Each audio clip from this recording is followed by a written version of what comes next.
tornado! Hello, everybody. This is Dominic D'Angelo of SEScoops.com. You might see me now on the Premier Streaming Network, but maybe you're here with us live. How I bit my tongue. Live on YouTube, on none other than Rob Van Dam's YouTube, and it is One of a Kind with Rob Van Dam. Rob, welcome back to your show, dude, for a live episode. We got a special guest here coming up, too. Thanks, dude. Wow, look how orange I am. I wonder if that's my lighting. Very saturated with color. I'm not a fan of filters, by the way. Like, it's always so funny when Katie will take a picture of the two of us or whatever, and I look at it, I'm like, oh, you got a filter on? I look like I got, I look like a mannequin or something. Well, I never expect it because I never use it myself. And then when I look at it, it's always like, whoa. See, Rob, you got the good Vegas tan, though. I don't have any sort of tan, so if I have to put a picture up and I look a little like vampire-ish, I'll just heighten up the saturation maybe a touch, Yeah, just so I don't. I'm old school. I still go in and I still go in under the tanning bulbs in between when I don't get enough sun. I hate to be really pale, and it just doesn't make me happy when I look in the mirror and I'm pale. And then like growing up in Michigan as a pale white kid, my cheeks were really rosy and red. And I that's when I know that I need to get back out in the sun, is when I can start seeing my rosy red cheeks really sticking out. But I have a tanning unit that I use, old school. Even though we learned back in the 80s that's just not good for you, I still how often do you a few minutes here and there to maintain, Mm-hmm. Yeah. How often do you do it, like the tanning bed?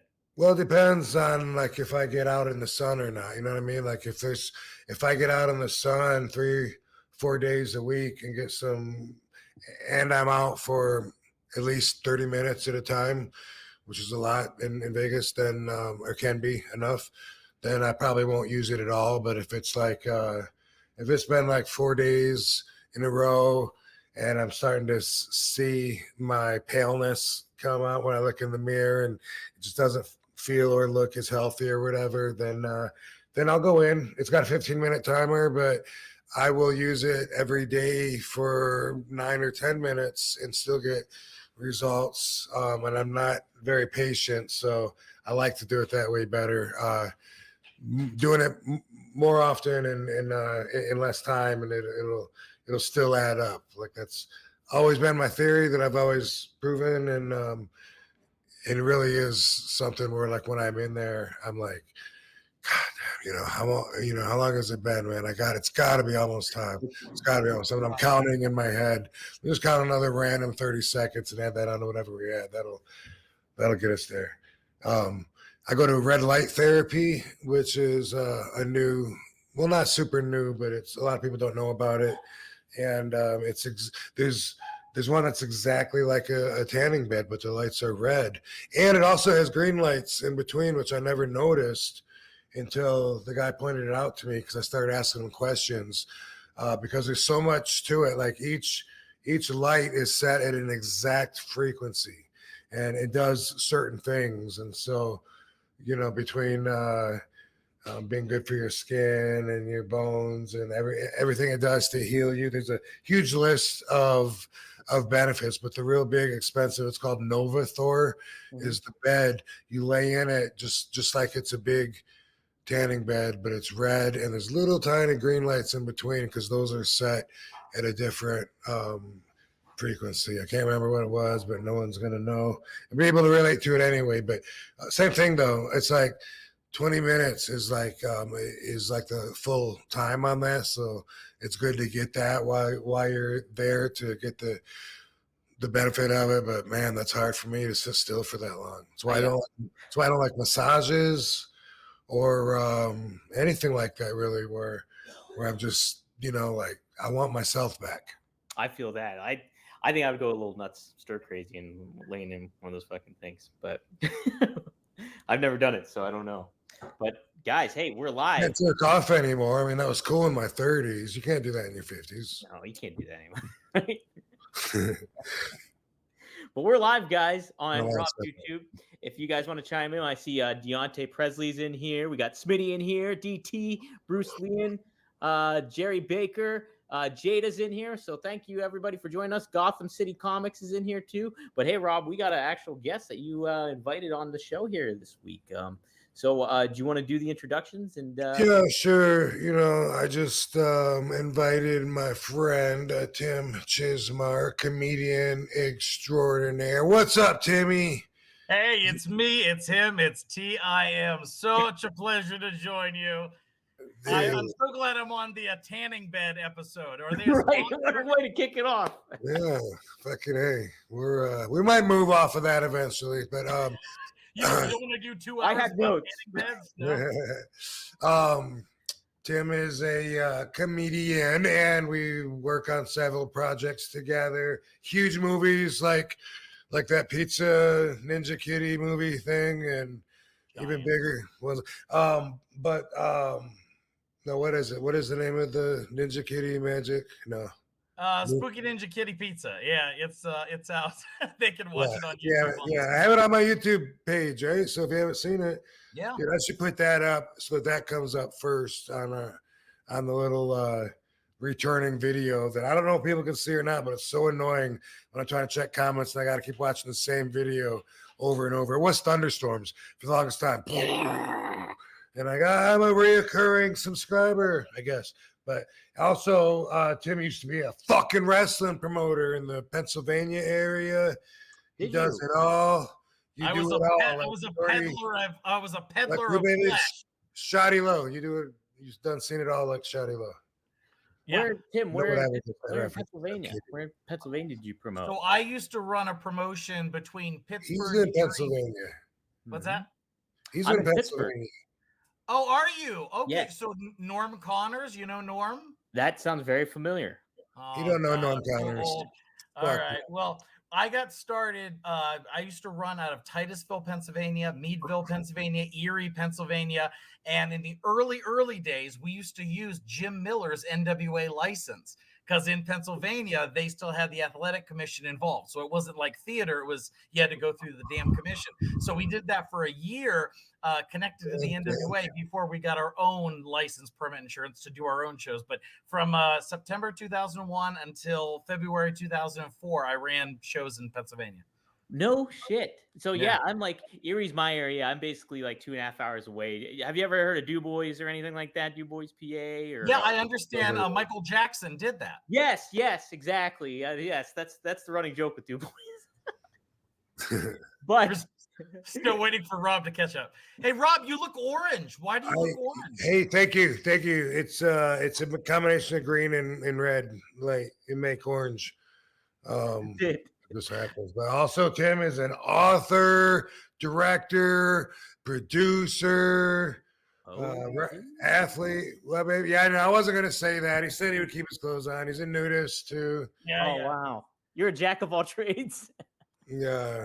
Yeah, I'm a jackass of all trades. I do everything not to have a normal job. But if you're curious of the history of RVD and me, I graduated college, moved to California, sold a screenplay, and I still had my heart in pro wrestling. So I started doing some shows with Jesse Hernandez, who's a wrestling promoter and a former WWE referee. And thank God I did, because when I started doing live stand-up comedy shows, I had the idea. I had heard that Rob had taken a break from wrestling, and he said he didn't want to travel and he didn't want to wrestle. And so I had the idea, well, you don't have to travel because you're already in California. Why don't you try stand-up comedy? So I reached out and he verified with Jesse that I wasn't a piece of shit like so many other promoters. And then we had a phone call and started doing some shows together. And by God, it's been over a decade. Wow. Boom. How's about that? Man. How's about that? Now, Tim, I had forgotten about that Jesse Hernandez connection. Good guy, Jesse. Shout out to Jesse. San Bernardino and his wrestling school, whatever it's called right now. The School of Hard Knocks. No, dude, that's the one in Burbank, isn't it? The Gangrel and Rikishi were doing? Yeah, you got it fucked up. You think? Yeah, yeah, because his was out in San Bernardino. Yeah, I think School of Hard Knocks is the one that Rikishi and Gangrel and fuck, we shot the video to my theme song there. Rob Van Dam, the whole fucking show. That song that I use in TNA. We shot the video to that at that wrestling school in Burbank that you're talking about. And Ricardo Rodriguez was one of the wrestlers there, and so was what's his name? Big dude that's like married to the blonde girl that they used to play Russian. Oh, Miro. Yeah, thank you, Miro. I was like, yeah, I was thinking Hilo, Miro. Anyway, he's in that video too, man. These guys were training there at the School of Hard Knocks when we were there making a music video. In real time. Fact check it. It's tough to do in real time, Tim. I need to put that on my YouTube page now too. Now that I mentioned it, and then put it on an end cap so you can click there and watch it after. Write that down for YouTube, Chris. But Jesse's a good guy, and I always see him at the CAC convention in Vegas. And Dom? Why don't you come to Cauliflower Alley? I got to. Like Rob was talking about it. He went there like a couple months ago there, and the Blue Meanies communicated with me about it. I gotta go.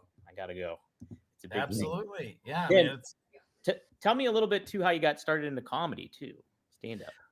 Sure, yeah, absolutely. So when I graduated from college and I moved to California, I wrote a screenplay with two friends of mine, and it was a comedy screenplay. And in order to say, this is great.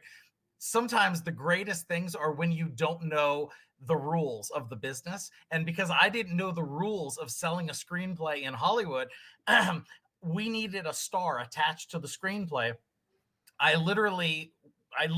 wrote this screenplay about a black guy who goes into NASCAR, and it was a lot of like. It's gotta be black. Because we're trying to get the woke crowd. No, I'm just kidding. It was 2005. There was no woke yet. But it just happened to be he was a black guy in NASCAR, and a lot of the humor was fish out of water, that he didn't belong there, that it was old rich white guys, that sort of thing. Anyway, I needed a black comedian attached to it. I couldn't get to Chris Tucker. I couldn't get to Chris Rock, but Eddie Griffin was playing at the Ontario Improv. So I went there with a cardboard cutout because I didn't know any better. And on one side, it said, "Hey, Eddie." And on the other side, "Screenplay for you." And I stood at the back door and I waited, and the security checked in with me like, "Is this guy going to try to shoot him or something?" No, he's harmless. And then the limo pulled up. He was the comedian for the weekend. He got out of the car. I held up my sign, and he's like, all right, a fan. Then I flipped it over, "Screenplay for you." And he walked over and said, "What do you got?"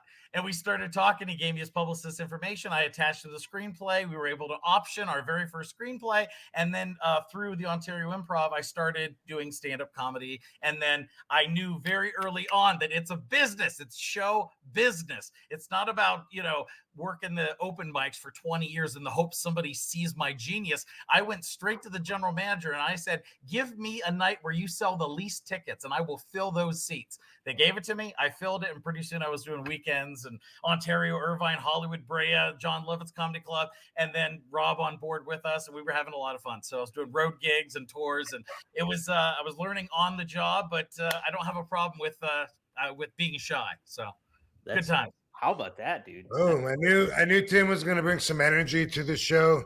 Boom! He's always got energy, and he's always loud. And I know right now it looks like, okay, they must not have shit to talk about, so they got this guy totally take over. But it's not like that. He's going to be able to kick in his insight on any subject that you bring up. Yeah, Tim has seen it all, just like Shadi Low.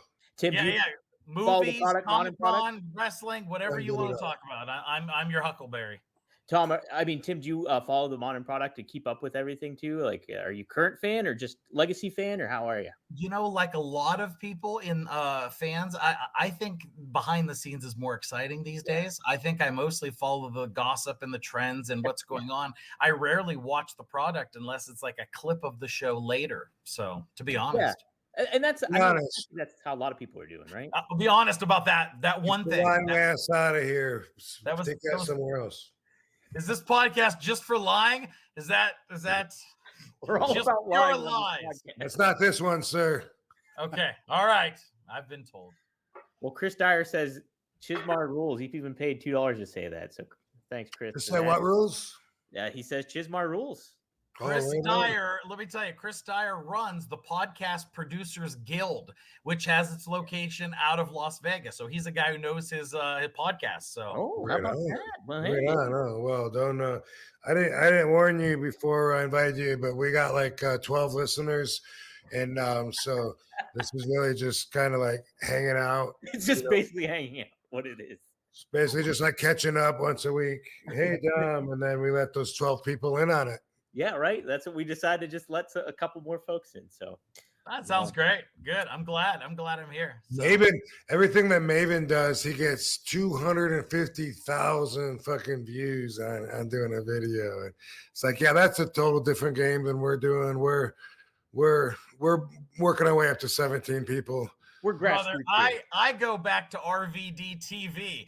I go back to visiting the locations from Back to the Future. So whatever you got going on, I'm part of it. Do that, man. That is true. Well, cool. Let's guys, if you guys want to chime in, any live tuner-inners there, if you want to chime in, feel free to use the super chat. We'll get to your questions definitely if you use the super chat. You can also try to put a question in there, and if I see it, I'll happen to try to put it up there. But definitely use the super chat. We can get things. And also, if you're liking what you do, hit the thumbs up, comment on there. That helps the algorithm get cooking and gets the word out about the show too some more. Congratulations to Fonzie, who got married 1 week ago from tonight. No, last night. No, tonight. I don't know. It was tonight because last week you said he was getting married. Yeah. So yeah, it is tonight. Rob, where did he get married at? Was it from where he's living? Is he? I don't answer questions. Okay. Do I got to do this? I didn't realize you were a cop, Dom. I didn't realize. That's the new thing. Don't I'm not answer really- anything a cop asks you. Right. Yeah, I think Florida, but I don't know for sure. Oh, okay. Yeah. Well, cool. Let's get to some modern. We'll have him on next week and we'll talk about it. Yes, I like that. Word. Let's get to some mod. Ooh, hey, whoa, holy smokes! Venus Beach, VBI. Let's kick it right off with a fan question here. Yeah, I made it live. Non-wrestling question. Does RVD have any favorite Christmas memories from childhood? I'm loving the podcast. Great job, Dom, too. Well, thank you. Oh, that's why you picked that one, huh? Oh, you paid $20 too. Do I have any favorite Christmas memories from childhood? You know, for me, like it was, I mean, I'll answer it. I'm not blowing this up, but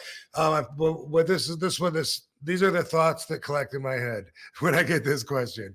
It was always like such a great, joyous, happy time of year. You know, you get off from school, and then plus, you know, it's exciting, and you get toys that I've been asking for. You know, damn it, I need the new Walrus Man, the new Greedo Star Wars action figures, and you know, hopefully that's what's under the tree. It was always cool. That's why, like, I still think it's like for a kid, like as an adult, you know, I don't get into like really any of the holidays. Even like my birthday, it's like, hey, you know, I might or might not do something. Several years in a row, I don't. But anyway, you know, it's not like a negative thing, but it's like I guess I don't feel like I can like recreate those feelings from like when I was a kid, you know what I mean? And then the whole gift giving thing is awkward because either I'm gonna buy something if I need something, or unless people are really good gift givers, but I'm not, and that's why it's awkward for me because I'm like, fuck, you know, like, you know, it's rare that something just pops into my head. I know what it'd be. So then, you know, as a kid, you make a list, you know, like, what's the point of that though? As a kid, okay, but you know, but it's like, okay, what do you want for Christmas? Okay, I'll be back in a couple hours. You know, what kind of fun is that? I don't know. Well, I got a question for you. How do you feel about no snow? Because you're a Vegas guy like I me. hate snow. And that's the one. Like it was fun as a kid. I like to have snowball fights and build snowmen and slide down the hill and shit. But man, I'd be fine if I never see snow again. And that's something too. Like now, not only is it like a time that's passed, but now it's like the the shortest day of the year. It's the darkest, coldest time, and it's depressing, and it's like rush. Everyone's out there rushing around in traffic, and the malls all the stores are overcrowded with people that feel obligated and forced to be out. So there is that too. And if I sound like a bah humbug, yeah. Well, I grew up where Dom is, so I'm in between both of you. I hate snow, hate it. I think it's an abusive relationship. It's coming every year. It wants to kill you. There's black ice. It doesn't matter how good a driver you are, whiteouts, black ice, and especially us in Pennsylvania, deer jumping in front of you. Yep. I have so much anxiety, and I hate driving in it. Shoveling, snowing, de-icing. So it's the yes. Hey, prettier than any snowflake. I hate deers running in front of the car in the wintertime too. Do you hate snow, Katie? Katie, do you hate snow?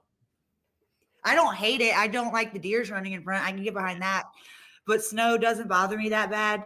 But if I live somewhere where it was a big deal, I bet I wouldn't like it because driving in it is scary. It's scary. Yeah, she thinks it's pretty when it goes on. Hey, are you sure you're just going to Walmart? Oh my God. Have fun at RuPaul, Katie. That's where I hear you're going. Yeah. That's pretty awesome. Now, be honest. Are you going to just sit on the top of the Christmas tree? Because you are pretty sparkly. Hey, thank you. Looks great. I love it, Katie. Thank you. Yeah. Oh yes, VBDC did add, Rob, that you are a little grinchy with the Christmas. I know I am, but you don't have to be with me that often. Like at least people that have to be with me can deal with it. But I don't think I complain a lot. It's just it's just like I'm ready for it to pass. I miss summer. I'll take spring. I love it when it's nice out. We get some surprise warm days in between the cold ones here. That's one thing about Nevada. I mean, California was consistently 69 degrees and like always, depending on where you're at, but like in LA. Here, it gets so fucking cold. I'm complaining. I'm bitching. I do complain about the cold. That's not the same thing as Christmas, though. And then we get a few warm days in it. So at least it kind of balances out. Brother, I think you did California right. You were a Venice Beach guy. You were always at the water. I wish to God when I thought of California, I could think of the beach, but I think of nothing but 5 lanes of traffic. Yeah. I'm with both of you guys, though. I hate the snow. I don't like the cold. It's just not for me. But I'm still in Pittsburgh, so when are you moving, Dom? I gotta make a plan, a game plan, and an escape plan to get out of here at some point. Once I have the funds, I think. Well, if it's anytime soon, it will involve a shovel. That's it. That's gonna be it. So guys, I am not. I'm not avoiding, but I don't have anything coming up in that part of the country for a while. I was supposed to be in New Jersey on the 29th, I think, of December, but that's pulled now. So if you were looking forward to that one, don't. And happening. Yeah, man. At least I'm gonna stay where at least I have my orange tanning bed. That's it. Stay warm in that baby.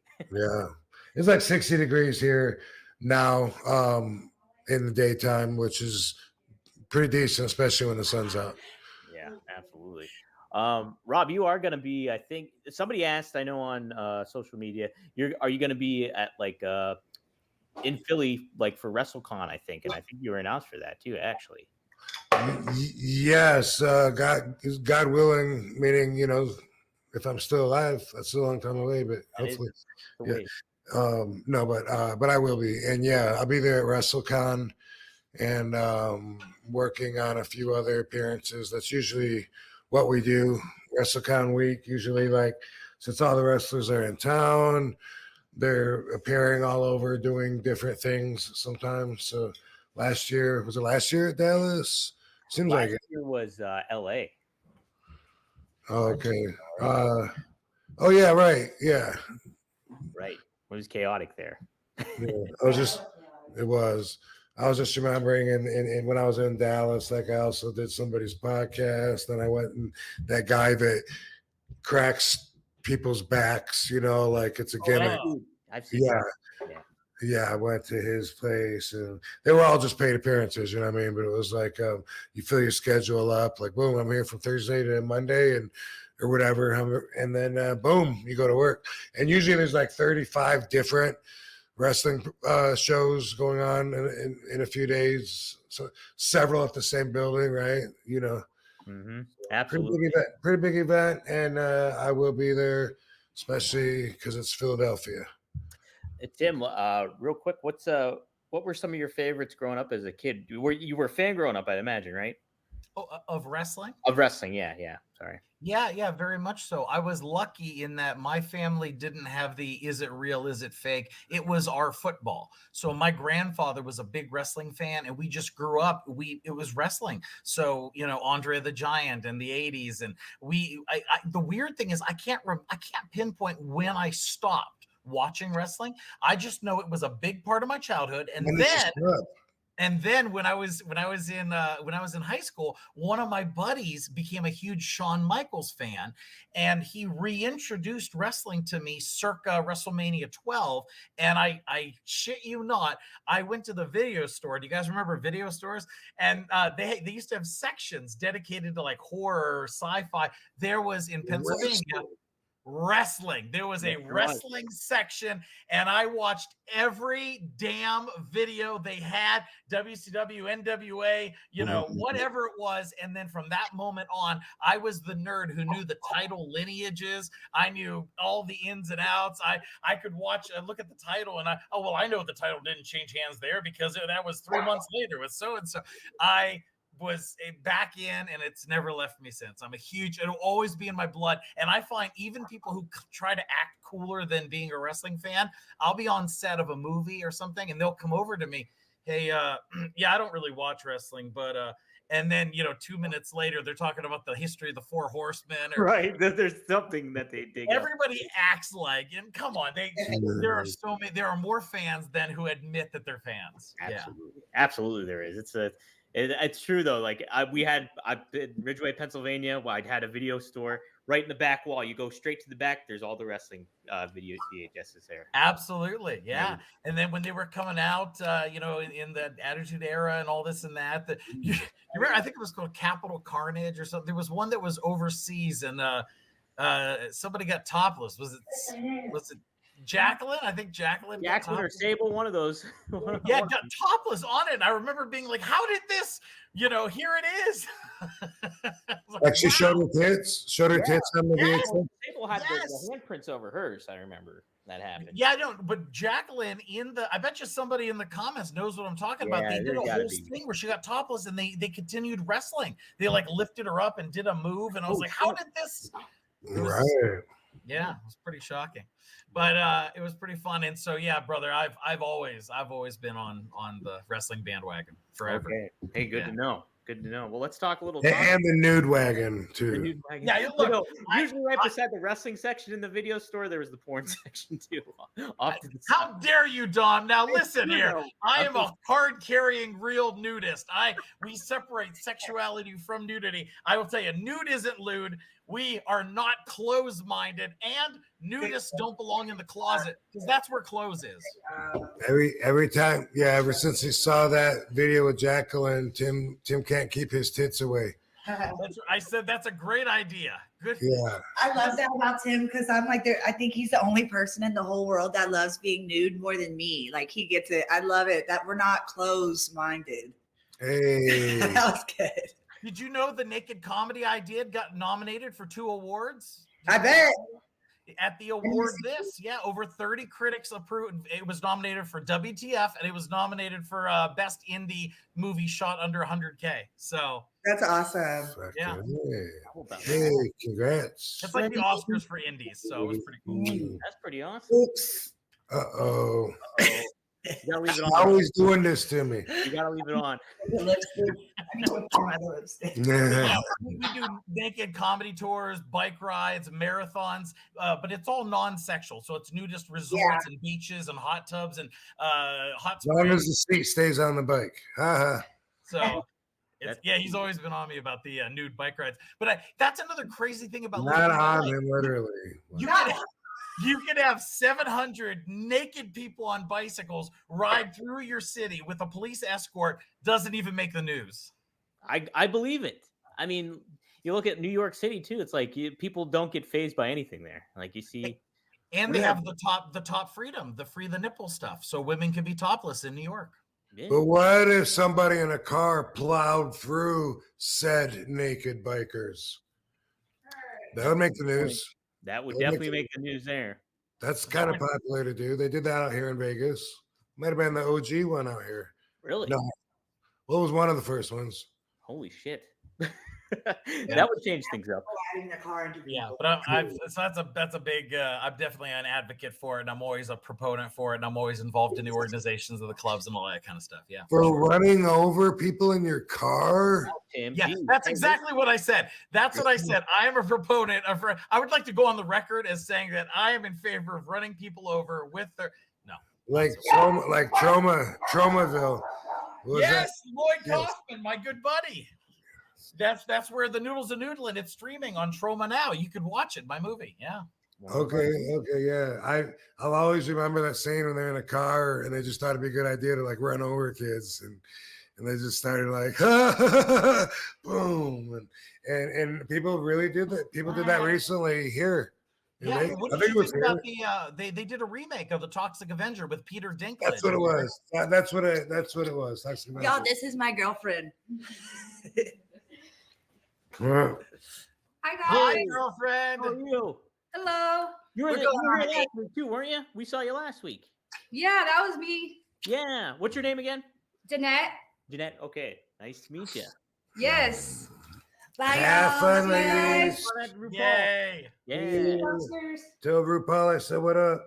What up? Where are they going? They're going to a club or what? You're going to RuPaul show. Oh, no kidding. Wow. Yeah. We can see your barber. Barbie's gonna hang out. Yeah. Barbie's gonna hang out. Where's P3? She's right there. P3 still hanging in there. Yeah. Still on her. It's not eating very much. I don't know if she'll be with us next week. Oh, geez. But she has surprised us so far. She's been kicking out, that's for sure. Well, you and her are coming to the party tomorrow. Is that for sure? Locked in the Afro Man thing? Afro. Yeah.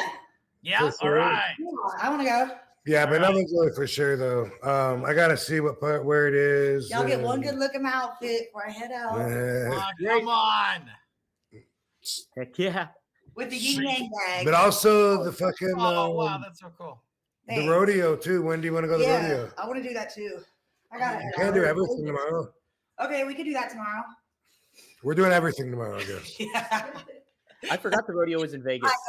Yeah, a friend of mine, I forgot he's been here. Oh, cool. Bye. Bye, ladies. Bye, be safe. Safe. I love you. It's so gross with all this love. Dom, do you have a special somebody in your life? Just my cat. That's it.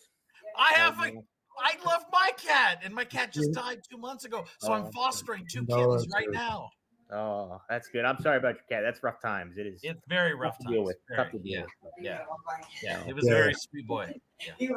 I'm always throwing lines out there, see what happens though when it comes to the single life. But hey, I have a relationship with these podcasters here, these listeners. We all can't be Rob Van Dam. All right. We can't be robbed. We can't be robbed.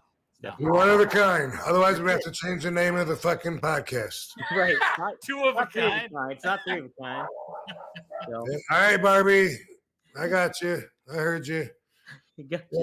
So anyway, talk a little wrestling topics here. I have some. Hey, I just wanted to bring this up. Like I was watching something, like wrestling. I watch YouTube every fucking day, and usually it's most of it's courtroom shit and First Amendment audits and some wrestling, some mobster stuff, whatever. But You're a anyway, First Amendment I audit just guy? you didn't know that? No, I love that you're into that. What, Nasty Nathaniel, First Amendment rights, Amagansett Press? What are you into? I like Honor Your Oath. He's one of my favorites, Jeff and Gray. also Sean up in New York. What's that? Audit the I don't know, but I like Audit the Audit, and James Freeman is awesome. Sure. Um, Acura Amanda. I mean, I'm a huge fan. It's the greatest game of I'm not touching you. I love it. I freaking love it, you know? Some of them like Dirty D. That guy is, like appreciate what he does, but he's like so rude, and offensive. Like he'll just walk up on someone that's like, police are checking out a car or whatever, and he'll come up on the camera and they'll say, "Whoa, back up, don't get so close." Like, suck my nuts, fuck you. It just starts, but that's just in my opinion. But I appreciate what he does. Same thing with delete deletes laws or whatever that guy. I don't know if you know him. Anyway, Amagansett Press is he's great. a bit pompous. They get the backlash. Dude, I watch every day. I watch hours Oh, of those it. are great. Those are great. I love it. And they replay, so I watch it make its rounds. Sometimes learn something different. They'll give you an update on something that happened on a case, that was particularly interesting or whatever. But yeah, definitely. I'm a First Amendment guy. That's great. Well, it's important for the public to know that photography is not a crime. That if you can't trespass the eyes, if I can see it, I can tape it, and so what? If you don't like it, you have no expectation of privacy in public. That's. Do you think it's weird that they still call it videotape, even though there's really no tape anymore? They do though. They still call it that. Everyone does though. Yeah, hey, you videotaping me? Yeah. Even like if I record something on my fucking Xbox or whatever, I'm just like, yeah, I'll tape it. It's like there's no tape. And they said that with their phone too. I can videotape anything I can see. Yeah. Also, that's one, like, people don't know. It's amazing. I've said that before, Tim. It's amazing how many people think that you have to have their right. And I don't know where they get it, but they're ready to die behind their knowledge. They're so sure. They'll be like, it's a federal crime, buddy. You're going to jail. You do not have my permission to film me. Right. And it's so fun to watch how fast that changes. Like there's a video, I'm sure by now you've seen it, where this one guy gets in somebody's face about it. Like he's, like, oh, I'm so tough. I'm, this and that. And the guy pepper sprays him. And in 2 seconds, he's crying for his mom. Like, There's a pepper spray. There's a few pepper spray highlight videos that have all those in it. But then also another thing is, like, police don't fucking know. They think that if they go up to anybody and ask for ID, that person is supposed to give it to them, and that's so not fucking the way it is. That's not the way. And so that's mostly what it's over a lot of times. When Officer Law asks you for your ID, you have to present it if you suspect me of committing a crime. Well, I don't know yet. That's not the way it works. Oh, you're right. Suspicion isn't a crime. Yeah. Right. Is that a felony or a misdemeanor? Suspicion of what? Of a crime that I have committed and about to commit and committing. Right. But also, one other thing though, it's amazing how many police think it's illegal to swear. Wow, really? Yeah. That's the thing. Yeah. I think I heard, and you're from Michigan. I heard there was a law in Michigan that if you use profanity around women and kids, it was still on the books. I don't know if it's like a specific city or what, but they were citing it. I don't know. It's funny you mentioned that, because one time when I was a kid, and this is like 16, 17, like the cruising years when, you have a friend that has a driver's license, so you all pile up in a car, and Marshall was next to Battle Creek, and that was the cruising strip. Like there was a strip that went, back and forth. And anyway, I remember being dumb, and I guess I knew it was a cop.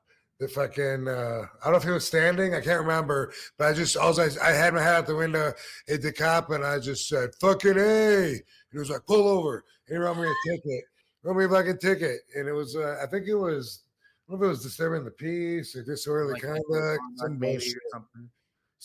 But now all these videos, you're like, well, who's the complainant? Someone has to be a complainant. You know, if you're telling me I'm disturbing the peace, who the fuck am I disturbing? And the cop can't be the complainant, or they can't solicit the complaint. You know, that's illegal. And it's been proven in law that if you flip them off, that's the First Amendment. That is Yeah. Oh, I know. I love those videos. Yeah. Did you see the one with the guy? He looks like a kid, but he's probably 20, but he's walking on the side of the road. Yep. Oh, I Yep. love that. I've seen that so many times, and every Yeah. time it's worth rewatching. Yeah, the cop wants to bust him so bad. He's like, "Why'd you pull me over? Because you flipped me off. That's not illegal, dumbass." And it's so funny, especially at the end when the other cop's there too. And he's like, "I didn't do anything illegal, but you said fuck you." He's like, "Yeah, fuck you." I love that. Yeah, I'll say it again. Fuck you, dumbass. What are you gonna hold me for? And they start getting stupid. And he's like, "Okay, then I'm not gonna talk anymore. I'm gonna plead the fifth." He's like cracking himself up and doesn't even know that they're on camera. But jeez. And then he's like, "Oh, you got your body cameras on? Oh, sweet, that's great." Like he didn't even fucking know he was putting on such a good show. Yeah, I'll do a Freedom of Information Act and then put it on YouTube. So, we can all enjoy it for years to come.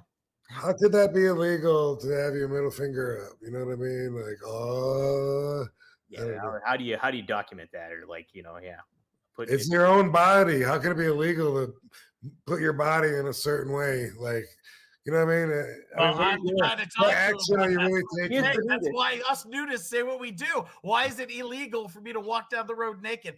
What am I doing? How am I hurting you? I'm literally the way I was born. You don't say, "Oh, look, a naked cat, a naked horse. There's a naked Tim." So what? Rob, you were gonna say something though before you had a topic you wanted. No, I think I was just gonna further elaborate on the fact that the action that you're taking when you flip someone off, you're not even saying anything. It's just choosing to have one finger up and the other four fingers down, and that alone they try to make a crime. It's like. As you know, you've spent a lot of your career behind marijuana. We've watched laws change in our lifetime. My father did time in prison for marijuana, and now you can open your own marijuana business. So just because it's a law doesn't mean it's right. Right. Ain't that the truth? The times they are changing. So, speaking of changes, we did. I wanted to say one more thing about cops. Have you ever? I've seen this. Friends of mine who went into law enforcement wanting to do it for the right reasons, and then people treat them like they're a dick. And then I check back in with them later, and they're kind of a dick. So it's like they also had a hand in shaping them from being like, "I want to help people, I want to serve," and then now they're a prick. And it's like, well, people kept going oink oink at them and shit. So yeah. I mean, it's a position that is. It takes a lot of control. It takes almost a robot to not become emotionally involved in their actions. But even besides that, just the authority that they have, it's perceived as so much more than it really is, and so people like they're a threat, like my whole life. Whenever I'm in a car with someone that's driving and they see another cop car, they always like hit their brakes and slow down a little bit, even if they were going the speed limit or whatever. It's like a reflex thing, like and all of a sudden they get like a little nervous going by the cops. And anyway, cops are used to that. Until recently, there was no transparency, so they got away with whatever, like the walking tall sheriff, tearing a baseball bat and just busting heads and doing whatever. That's really how it was. And now they're I love watching Karma and watching corrupt cops that push it too far, that actually do violate people's rights. Have you ever seen that?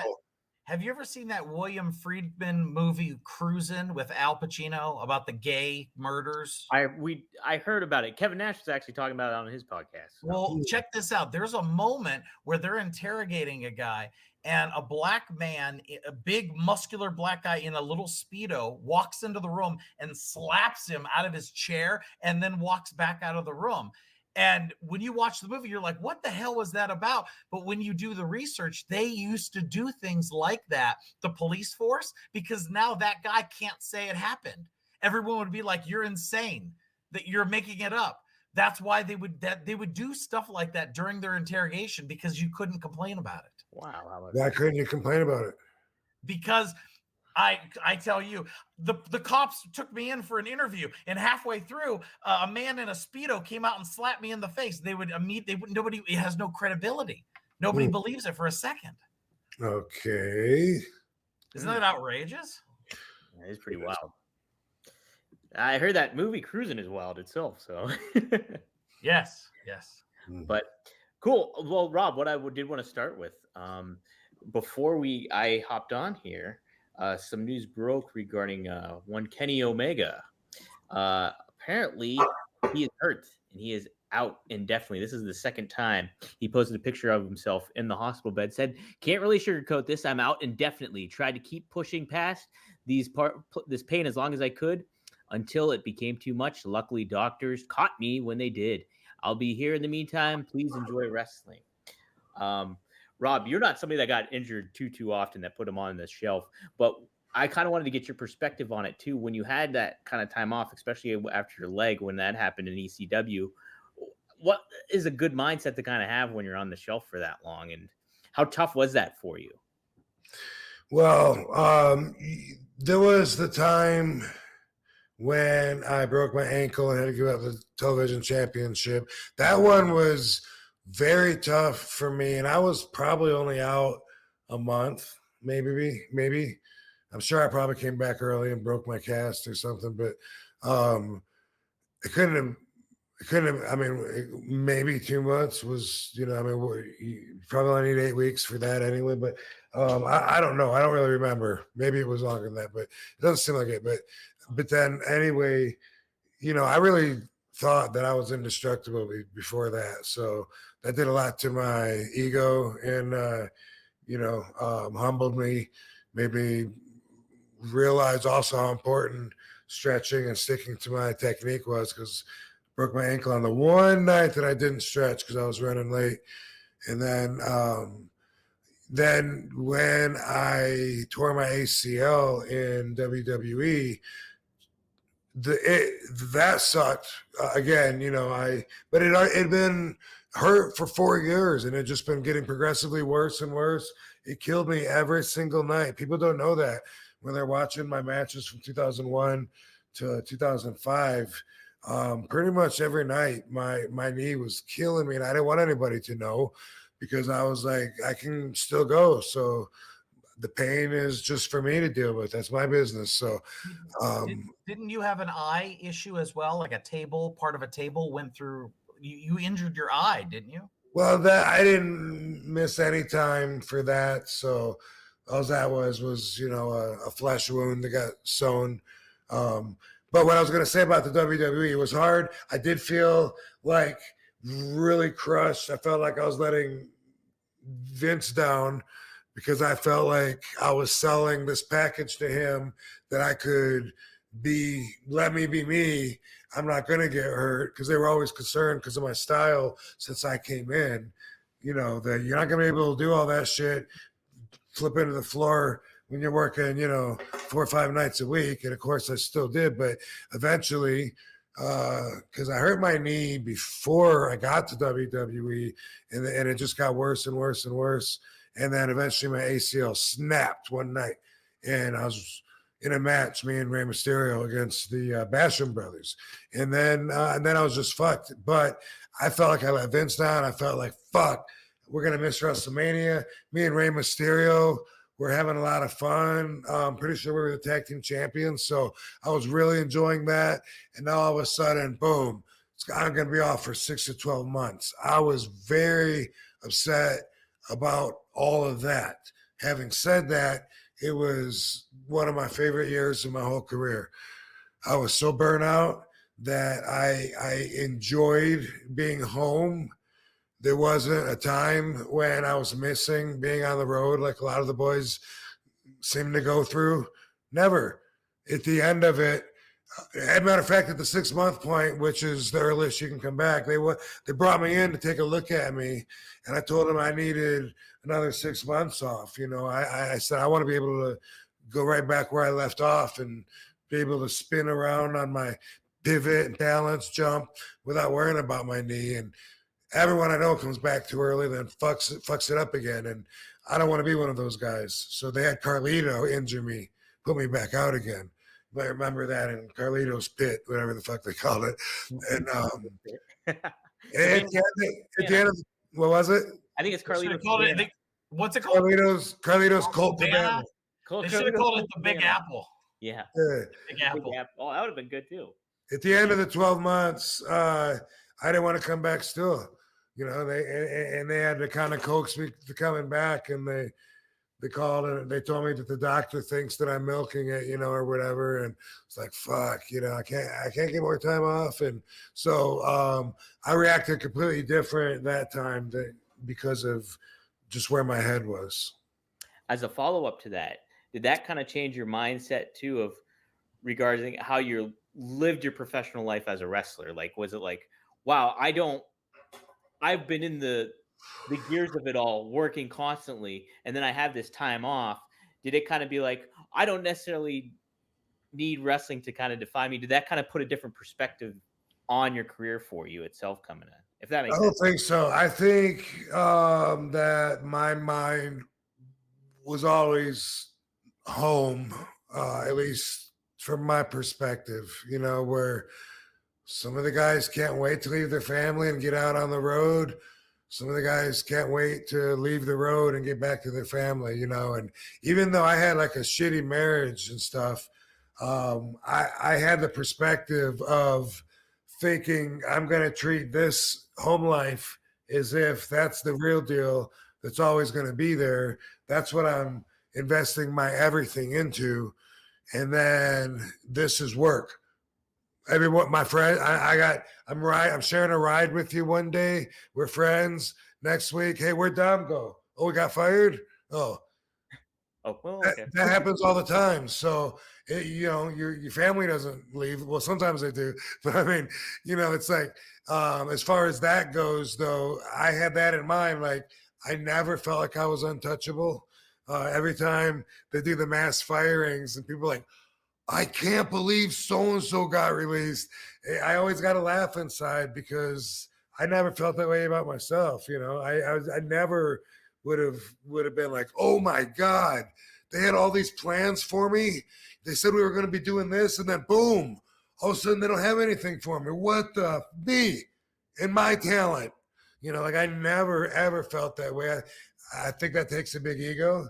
And so the people that let themselves get like that, I see how easy it would be. It's hard to navigate those waters and trying to balance between believing you're the best and then acting like you really believe you're the best when you're, backstage or when you're out there. And it's difficult for a lot of people to navigate that. And so I never thought, I would be more like, oh, I didn't get fired. All right, that's cool.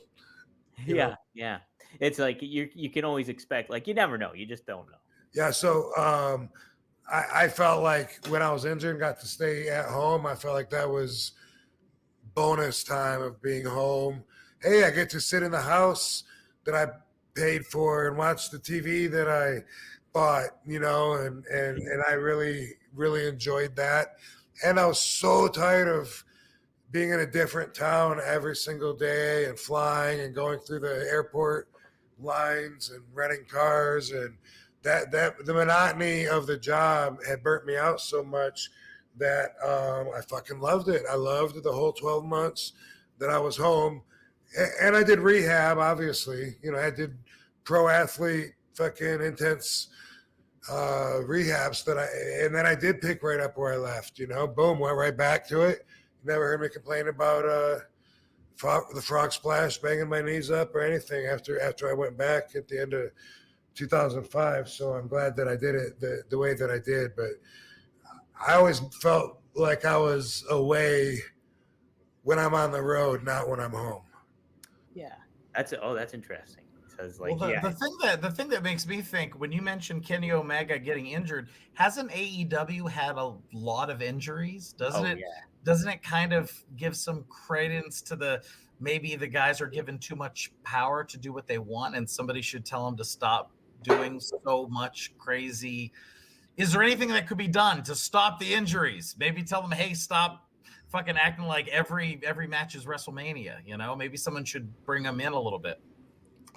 Well, I mean, I don't have enough information to act like I know what hurt him or whatever. But I know when I broke my ankle, it was a simple baseball slide. You know, simplest moves, and a lot of wrestlers tell me that that's the way it is. They do all these high risk moves, dive in, flip in, but it's simple baseball slide. You roll that ankle underneath, you know, and it fucks you up. And so.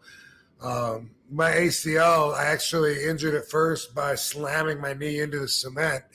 And then my ACL was just withering away until it finally snapped. When I just landed, it was a roll over the Bastion Brothers' back from a backdrop. I landed on my feet and just landing, bam, it snapped. And I couldn't bend it or straighten it. It was like stuck at an angle. So, you know, I was very limited with what I could do. And I know just Kenny kind of implied that it almost was like wear and tear, it seems like, on his body. Like he's been putting it off, and finally he was told he couldn't fight through the pain anymore. So yeah, he didn't disclose what exactly it was, and he was set to, him and Jericho were pretty lined up to face Ricky Starks and Big Bill at this upcoming pay-per-view. So I think this was kind of unexpected almost. So he didn't disclose anything particular exactly what was wrong with him. But, you know, yeah. By the way, there's been some injuries during some of my matches that people watching would just have no idea, you know, because they don't look like much, and then bam. And sometimes back in the day, like in ECW days, I didn't treat it like it was much either, you know, which looking back, that was kind of you know, an asshole perspective to, you know, like either I blame them or just, hey, it's part of the deal, whatever, you know, because I never minded. I always liked black eyes, you know, busted lips. I always liked it. I was taught that's good for the business. And so I never minded it when I looked like that. But I'm referring to some things such as Ronnie, people that aren't wrestlers, that come to mind right now, like Ronnie, the Atlas security guy. One time during a pull apart, I was like diving, trying to get by him, and he's just, you know, put his arm out to try to stop me, and it pulled his fucking bicep, and like for the rest of his life now, like he's fucked. His biceps like all shaped, and like we bonded over that. But when it happened, I don't even think I really, you know, acknowledged it that much. It was kind of just like. You know, hey, you know, you should stretch more. You know, I kind of think that's how I felt back then. And like I said, you know, I'm not, you know, that much of a dick now. And I've talked to him about that since then because he showed me like the scars and the pain that he's gone through. One time I took Doug Furness in a double chicken wing face buster that I used to do. And when his feet hit the chair slid right across the mat and hit, what's his name, Bob Ortiz, or the ring announcer from ECW, and the chair hit him, bam, right there. It slid right, he was sitting at the table, and it just came right, bam, and hit him like right there, and that was a freak thing to happen. But I remember kicking Jim Molyneux, the referee. I think I broke his nose. It's, you know, there's been a lot of camera guys, just people that have been like around, and you wouldn't know watching the match at all. But to that person, you know, they're gonna always remember that. They're not gonna forget that. Yeah. You're reminding me of an interesting independent wrestling story. One of the indie shows that we did had Beth Phoenix before she was Beth Phoenix. She was Firebird Phoenix. She would come down from Canada with the all-nighters, and she was in a match with one of our indie girls, and they set a chair up in the corner. And when she came running in, our girl dove down, and she hit it, and the chair split in such a way that the metal cut up the back. and Oh, like cut up her back. So Beth Phoenix's back needed stitches, needed immediate attention. And us being independent wrestling promoters, there were things I handled: advertising, promotion, hotels, transportation, booking, etc. There were a few things my partner would handle, like having a doctor present. Well, he went around that, and he had like a dentist or something, and so he didn't have the proper care for her. And that was something we never, like, Beth and I are cool. I saw her at a friend of ours wedding, and we've talked, and but that was such a shitty situation, and I didn't even know that he didn't do his end of it. But welcome to indie wrestling, right? Jeez, holy crap. Yeah. Here's this woman, she's bleeding, she just needs stitches, and the like, I'm a dentist. I came because my kids like wrestling. Yeah. last night, well, actually, it was this morning in my gym. There's this, I don't know what you call it. It's a squat. I don't want to say squat bar because then you think you're going to put it behind your neck. Because Tim, you're a big fitness guy. You're going to automatically associate this with being in the gym, but it's something that like it's like a single bar that you hinge onto something, right? And then you lift it. You can do all kinds of shit with it. But anyway, I fucking stacked a whole bunch of weight on there, and I have it chained through my weight belt. And I felt inspired, to go heavier than I normally do, and give my legs a good workout. I'm doing the squats on this thing, so it's a thing that's coming straight towards me, and it's hinged on the frame of the workout equipment. So it's just hinged, and it goes up and down, just like an arm, right? Like an arm that's chained to me, and it's got the plates on it. So it's like, you can lean back. You know what I'm talking about? Yeah. Where do you pull it? Is it like you pull it up?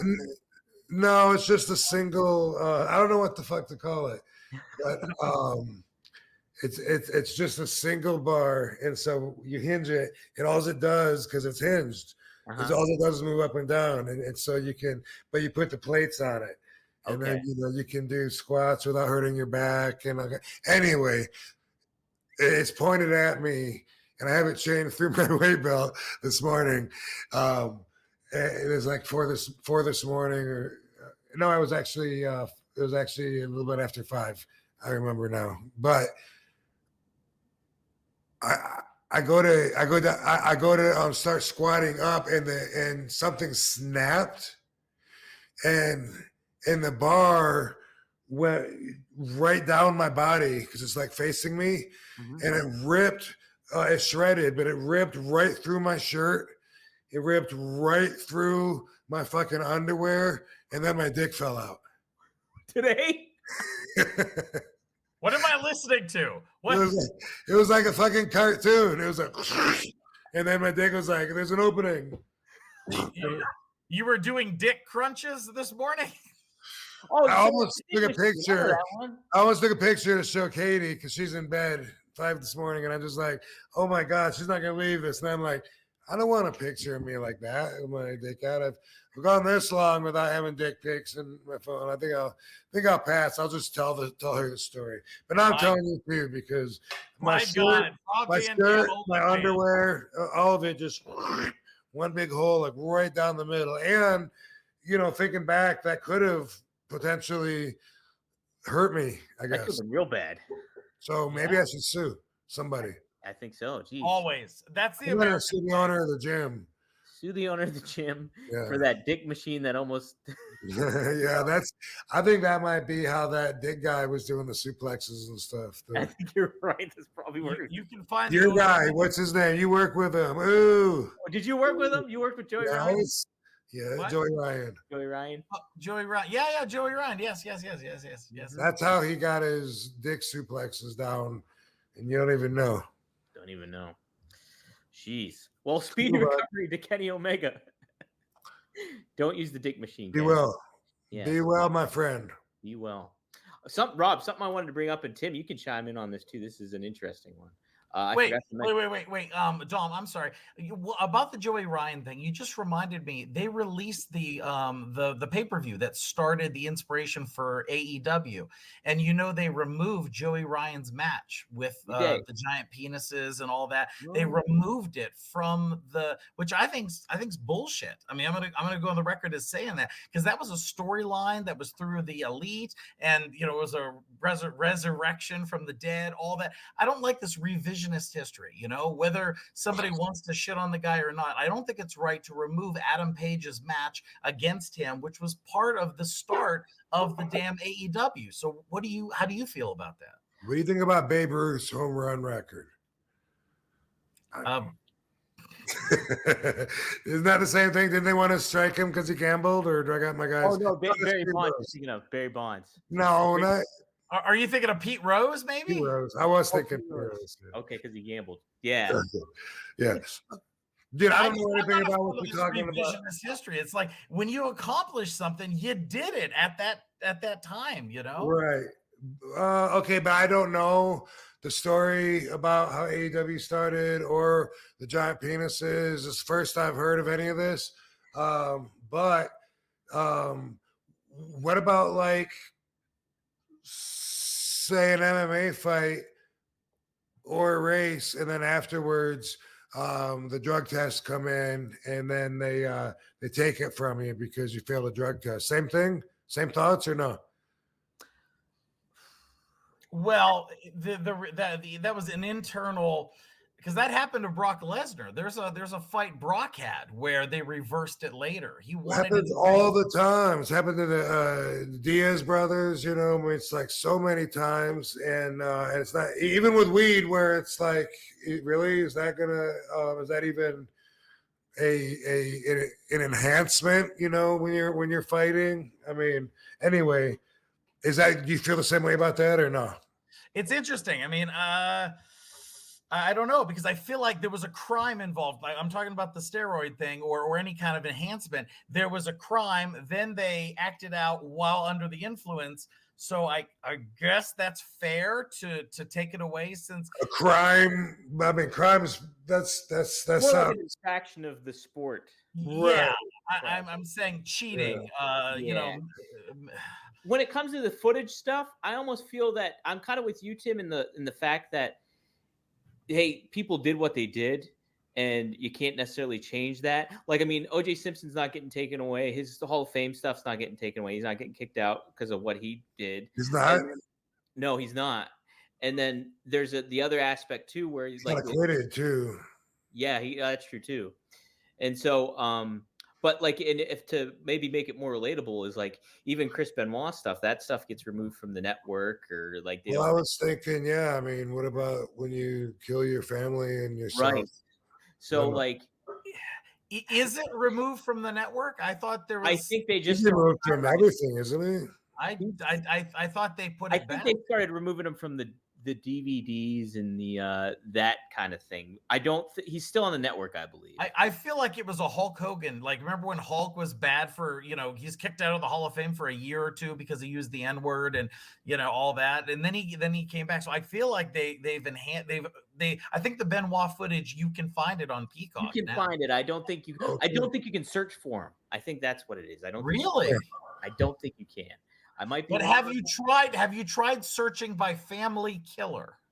Didn't do that. No. All right. No. It pops right up. But yeah, I'm kind of with you though. It's like if it happened, like the match happened. Yes. That's a part of the show.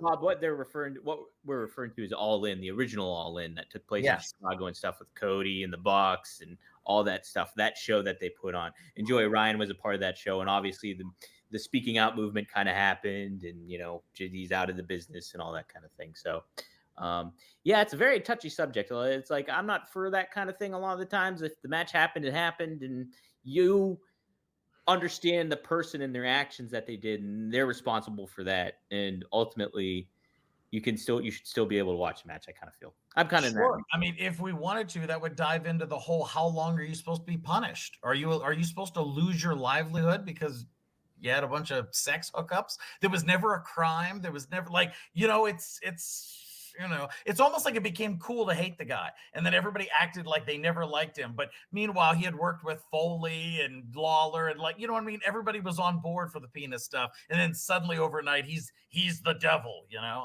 whatever. It's a wild subject. It's definitely in a wild situation for sure. So. Here's what I just put it this way. If I'm somebody's friend, I have their back no matter what. If tomorrow people tried to cancel RVD, I would still love RVD and have his back and talk good about him. And I don't care who says what. What if I said N-word, N-word, N-word, N-word, N-word, N-word, N-word, N-word, N-word, N-word? Edward. Well, that's the only way I would know it was you. Yeah. That's how we communicate. That's all we do when we hang out. You know that. I feel like I have that. Talk about Edward all the time. That's right. That's right. Good old. Hey, there's something weird. You were talking. You just mentioned the Me Too movement, and I wonder if either of you guys are aware, because I saw this on one of the lawyer videos that I watched. Bruce Rivers. He's a criminal lawyer. Anyway, he's talking about P. Diddy, and P. Diddy's got all these accusations against him being. Well, anyway, a lot of shit going down on him. A lot of stuff. And the lawyer Bruce Rivers said there's something right now,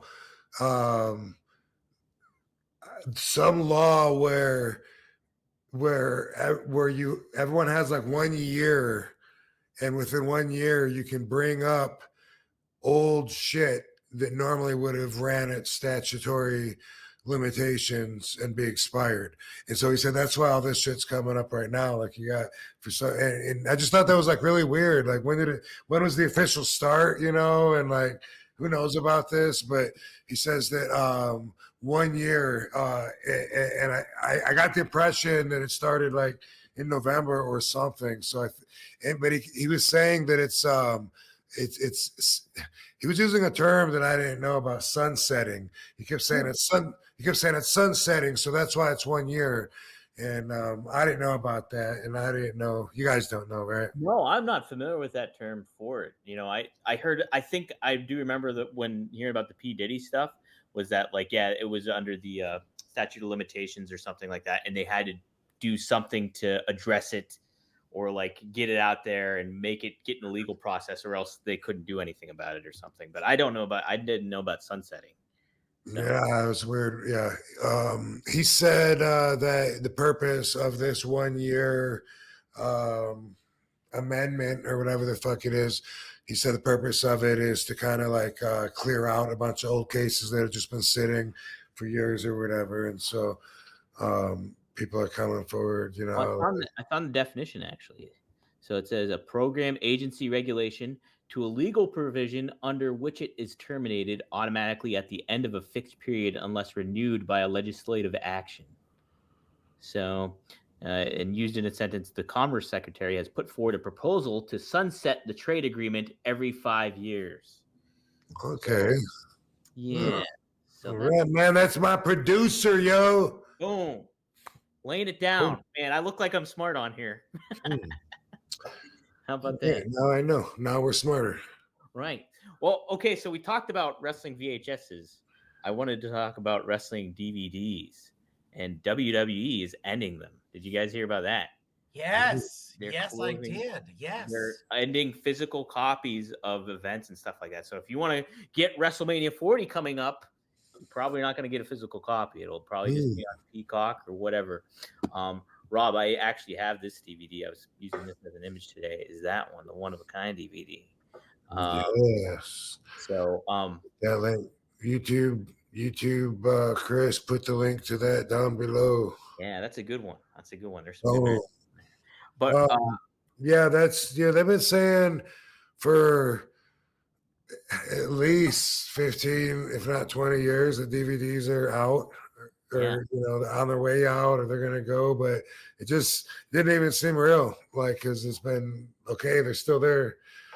So yeah, Yeah. The I first time. have some insight into this because the man who put Rob Van Dam in the movie Wrong Side of Town runs a boutique DVD business nowadays. Oh. So he claims that there is a strong, like we're talking, people are making millions of dollars because they want all the extras, the bonus features, the deleted scenes, the commentary, and because of the woke culture, we're going back and re-editing movies, taking pieces and scenes out. So people want to hold on to the original copy so that they don't see some cut up copy on Amazon streaming. So that's his argument. But he's also kind of a nutball, so you never know with that guy.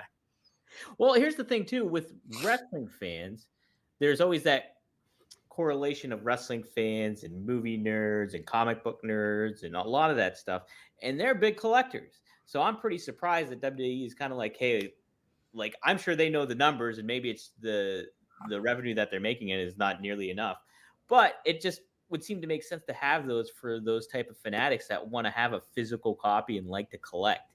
So I'm kind of surprised that they're actually discontinuing them. So Well, tape trading was a huge thing back in the day. That was huge amongst Rob, didn't wrestling you do fans. tape trading? Do I remember that? Is that right? Did you do tape trading? I did not. I didn't know, but I mean, I knew about it when I was in EC Dub. That was in '96. I do remember after doing USWA in '91. I remember L Snow and Mike Kelly. I guess it was more Mike Kelly, his partner, but they were a tag team. But telling me, like, I don't know how I got it into the Wrestling Observer, but somehow he told me how to do it. Rob Zukowski, I guess, is looking for any footage of any of his matches from whatever, if anyone has them out there, and I might have got one or two from that. It seems like that's the closest I think that I've come to trade. I would like to point out that I have just discovered the Jesse Hernandez School of Hard Knocks EWF Facebook page. Right there. Oh, damn. There it is. Wow. Well, I believe in it. Right there. What's the one in Burbank called then? No, look up the one in Burbank. Maybe. You talking about Rikishi? Yeah. Well, now it used to be. I think it's Gangrel's now, but I don't know for sure. But yeah. Gangrel runs one in Florida, doesn't he? I thought he ran something in Florida. Yeah, I also thought it was in Florida. I love, by the way, Gangrel's great. Isn't he amazing? He's such a okay. Oh, it's very similar. Rob, here's why Except for Knox is the XX, I know. Yeah, I'm looking at it right now. It's Knox Pro Wrestling Academy. So one is School of Hard Knocks, the other one is Knox Pro. Okay. I thought Terry Funk was the School of Hard Knocks. Well, how I wanted to get from that, Rob, was branching off of that, was the rise and fall of ECW documentary that happened. Great. Yes, it's a great documentary. But the thing was, the DVD sold so well. This is what I'm reading here. It was I believe off the website that I work for, SE Scoops, was a feature piece. It says the DVD sold so well that it convinced Vince McMahon to do the first one-night stand show in 2005, and it wouldn't be long until ECW, albeit a different kind, was back on the air. Rob, do you remember anything about the rise and fall of ECW catching traction like that and being a big proponent for Vince to be like, hey, like, did that make him more accepting to kind of bring ECW back? I think that it did, and my awareness of that was mostly after the fact. Okay. Yeah, so I had my own talks with him. It wasn't really mentioned, other than he told me that exact DVD is what trained the fans to chant ECW. Is that what he said? Other than that, it didn't come up. And then afterwards, I heard, that it did so well that was a big value that I didn't even know about. Wow. Okay. Yeah, because I was curious about that. If you heard anything in regards to that, but yeah, you heard it after the fact. Okay, but yeah, that's one of the most famous, I guess, WWE DVDs to come out was that ECW one. So that's a good one. Cool. Well, I was gonna cover a little bit of Randy Orton, but I guess I'll save that for next week. But I did want to touch upon because actually yesterday, Rob, I don't know if you're aware of this, but was the 20-year anniversary of you and Randy Orton fighting at Armageddon 2003. To the day it was. So for the Intercontinental title. So You act like I wasn't celebrating that all day. It was a cake. Yes. Oh man, dang it! Right after the Dick Machine too. It's what a busy day you had. Yeah. So yeah, I saw that online though. They said that was his first championship in WWE. So I guess I was the IC champion going into that match. Yes, you were. Yep. Mm-hmm. That would make sense. I will add a few quick questions regarding just the championship itself. Did you have a preference how your name was shown on the belt? Because when I watched the match beforehand. So when I saw it at the end and they were putting the belt on, I noticed your name was on there, but it just said Van Dam. Do you have a certain preference of how your name is presented on a belt, or do you not give a shit?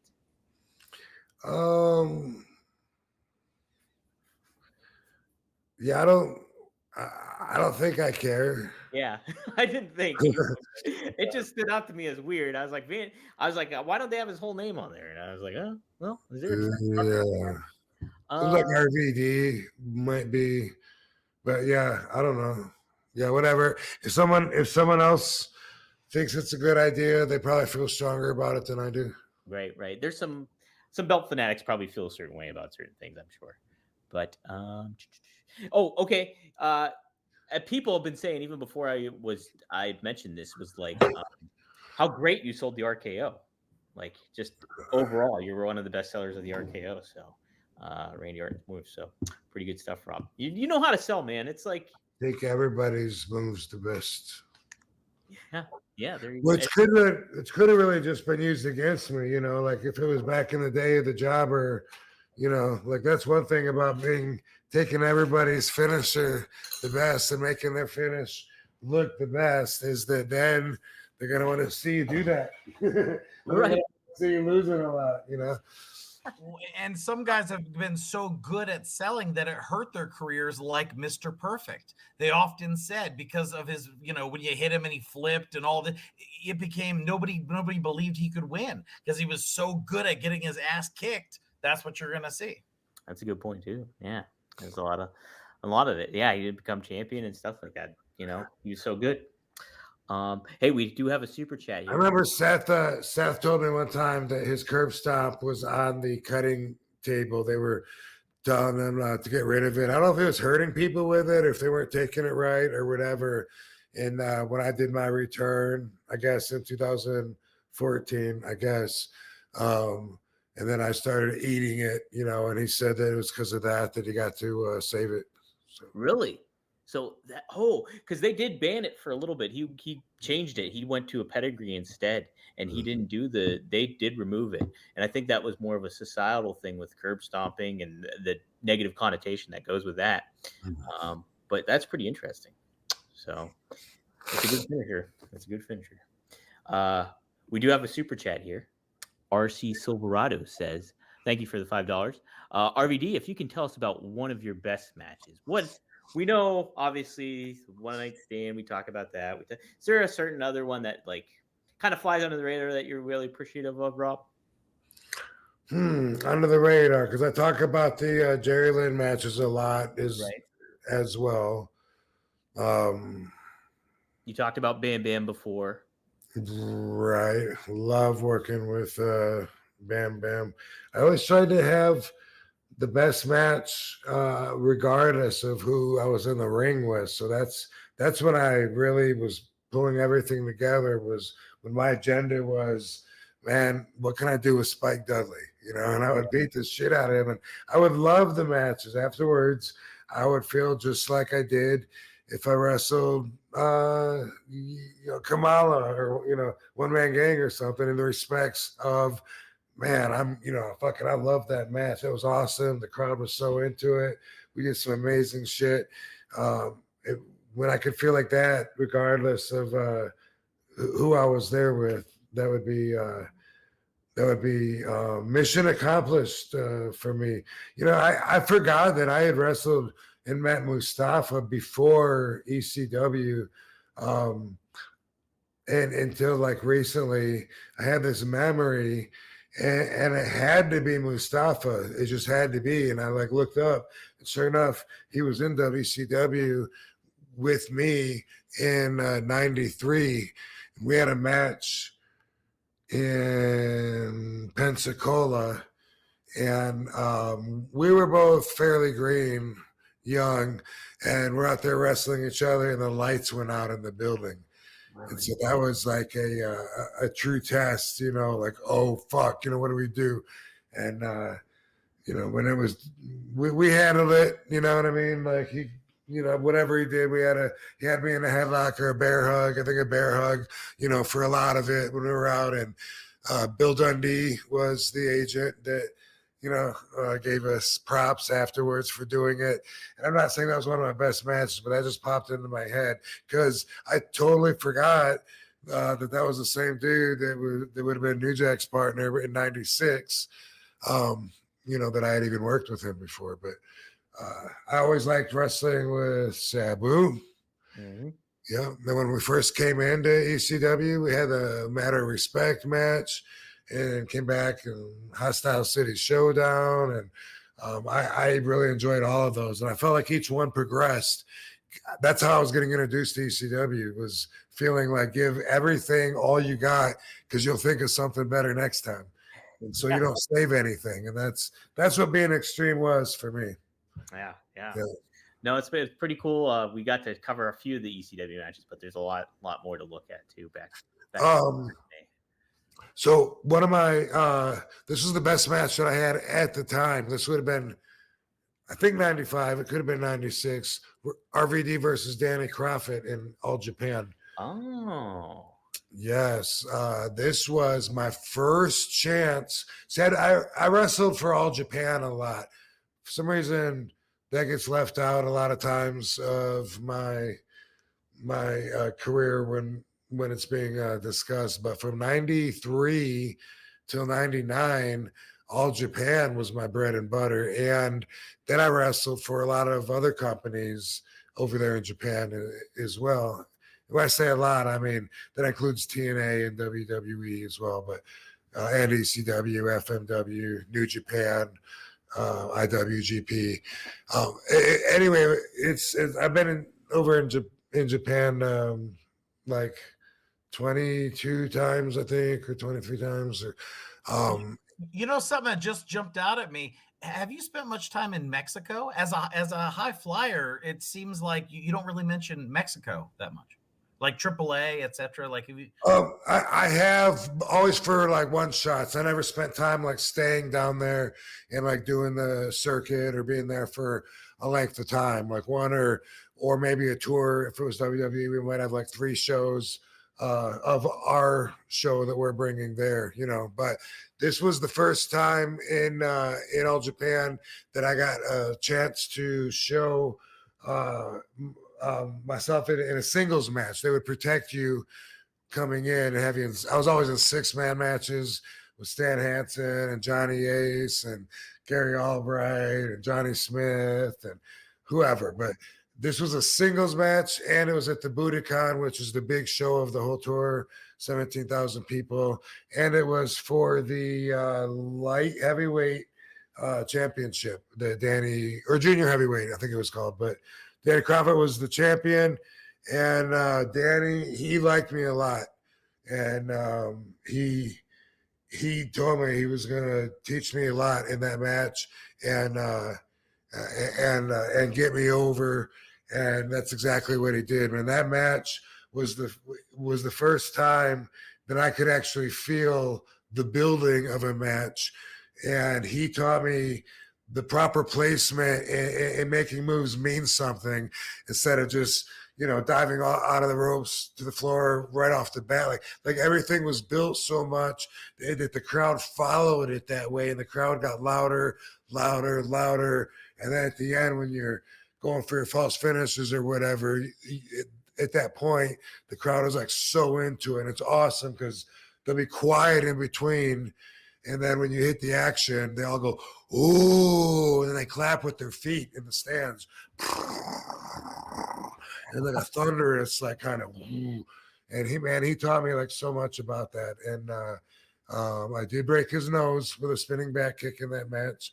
But he said that I saved him money that he would have spent on the street putting something up his nose, whatever that meant. Don't know what he meant, but it means that. But no, he was, and two, he got his start in Stampede Wrestling, I believe, too. And, probably so. He was from there, from Calgary.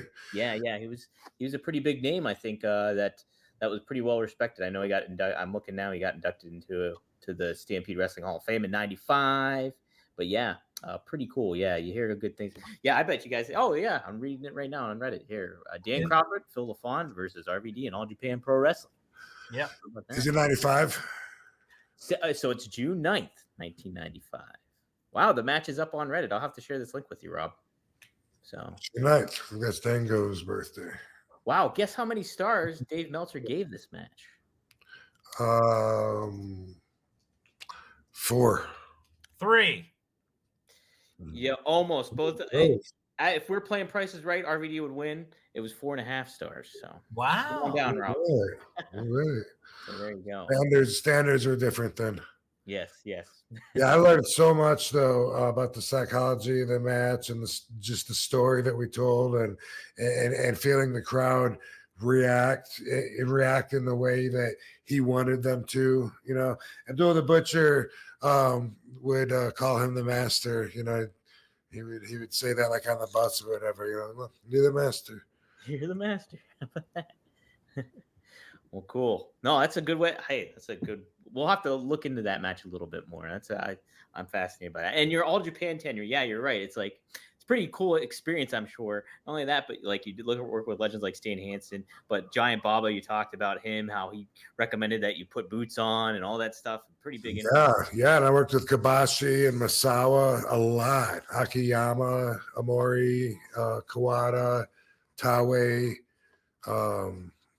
all them guys, and who's the guy that did the shoot fight? Dude with the blonde hair that had like him and Don Fry had the fucking boom. That Duke out. I know I know what you're talking about. They're like stiffing each other really, really. Yeah, hard. it's the most brutal. Like they paid it. Anyway, that guy, I can't remember his name, but he was with us for a while in All Japan. Maybe he came over to work with Gary Albright, but yeah, there was a lot of guys that were on every single tour, and then there was some of us that would rotate. And I didn't like being over there all the time, but I made so much more money over there than I would in the States, that I could go for a few weeks, then come back and take months off and still be fine. Back then when I had a $400 a month roach infested apartment. Now you got some sweet ass lights behind you. Yeah. That Tesla. Those are a little bit higher now than they used to. Just a touch higher now. Yeah. Well, cool. Hey, Rob, do you want to do an RVDology real quick? Yeah. Okay, cool. Yeah, what we do, Tim, if you're not familiar, what we do is it's just Rob solo here. He gives us some philosophical stuff, and RVDology. He gives us some thoughts, and then we close out the show. But can I hit him with a question? Because I've been quiet for so long, and I thought this would be fun. I've never asked Rob this, not off camera, not in our personal life. Sometimes, mostly in the WWE, when you hit the frog splash, you sell your stomach like, oh, fuck, that hurt me so bad. And then you make your way over to cover the guy. But you don't always do that. So, for example, in TNA, I almost never saw you. You would hit the frog splash and try to pin him. So is that something somebody told you to do? Why do you choose one over the other? Everything's in the moment. You know, I'm so committed to the mindset at the moment that everything plays out from there. And that's something that I recognize vacant in a lot of performers, because there's no room for what they're doing if they're committed the way that I was. There's just not, because when you're in that mindset and you really, you know, I mean, it's like I believed in everything that I was doing. I was committed. I was experiencing it all the way through. So sometimes, man, I might bounce up and boom, like land right back down on the guy. You know, or sometimes I might boom, hit him and roll off. And sometimes I might be winded too, and I might be like, boom. Oh, I'm so glad I finally fucking hit him. You know, let me just pin him. This thing should be over. I should be able to get a breath. Fucking roll over and cover him. A lot of times, you know, it's like I'll aim for a corner where I know I got to turn 80 degrees this way, 90 degrees, or this way, or whatever. Or sometimes I go to the corner where I got to jump the furthest, and usually not so much in the indie rings and stuff, because those are really questionable. But I used to in like in WWE, and when I had a chance, sometimes I'd be like, you know what, this corner is too easy. You know, I want to fucking go for that one where I have to go twice as far and spin, and it wouldn't necessarily be to challenge myself, although sometimes it would. Sometimes they'd be so far, I'd be like, fuck. Can I hit it from here? Like, did I just fuck up? Because I can't jump down now. I'm up here. Fuck. Yeah, sometimes that would happen, you know, and I'd surprise myself, and I just barely hit him with my chest and bounce off. And it's all in the moment. Reactionary. Good stuff. Yeah, good stuff. Cool. Well, yeah, it's time to wrap it up. Let's do an RVDology with Mr. Rob Van Dam here. Yeah, I did.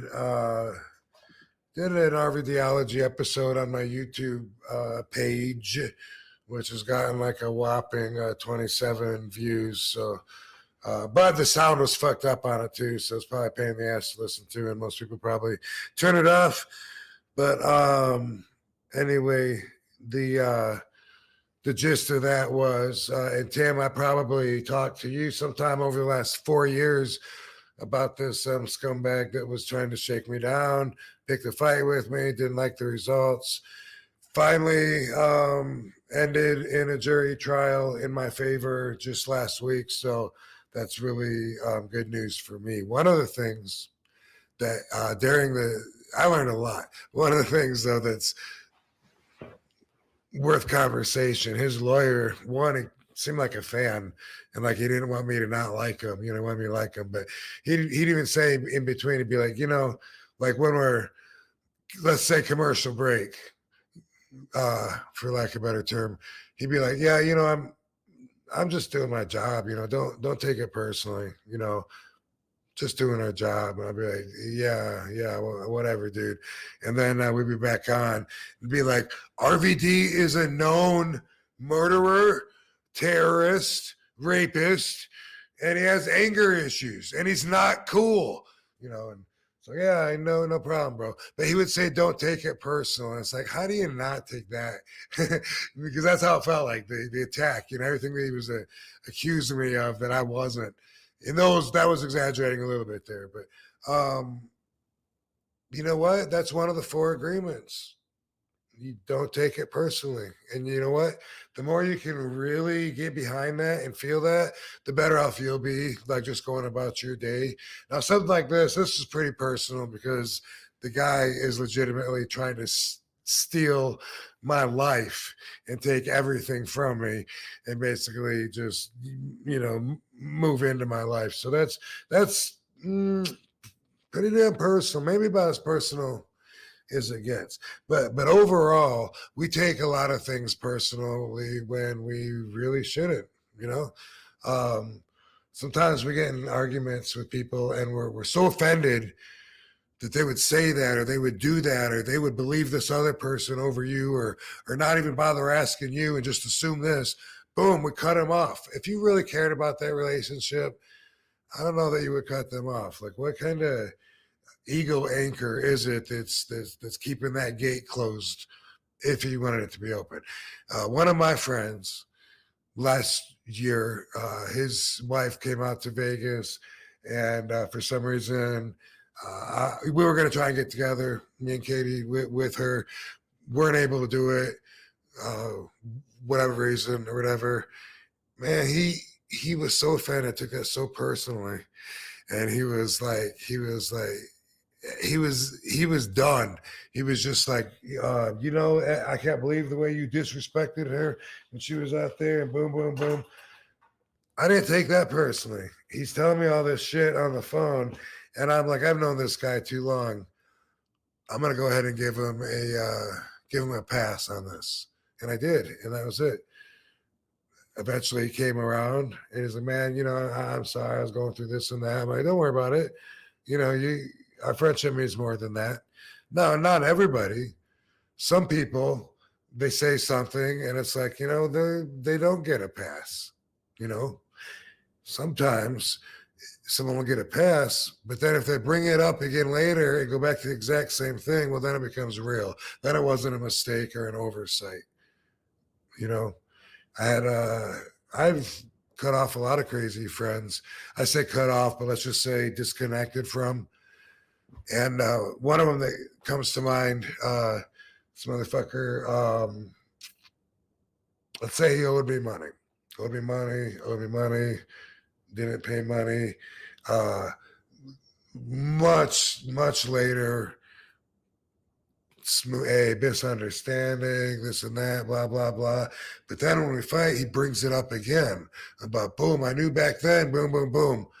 Well, I'm done then, because now you either are legitimately pissed about something that is part of me that I'm cool with, you know what I mean?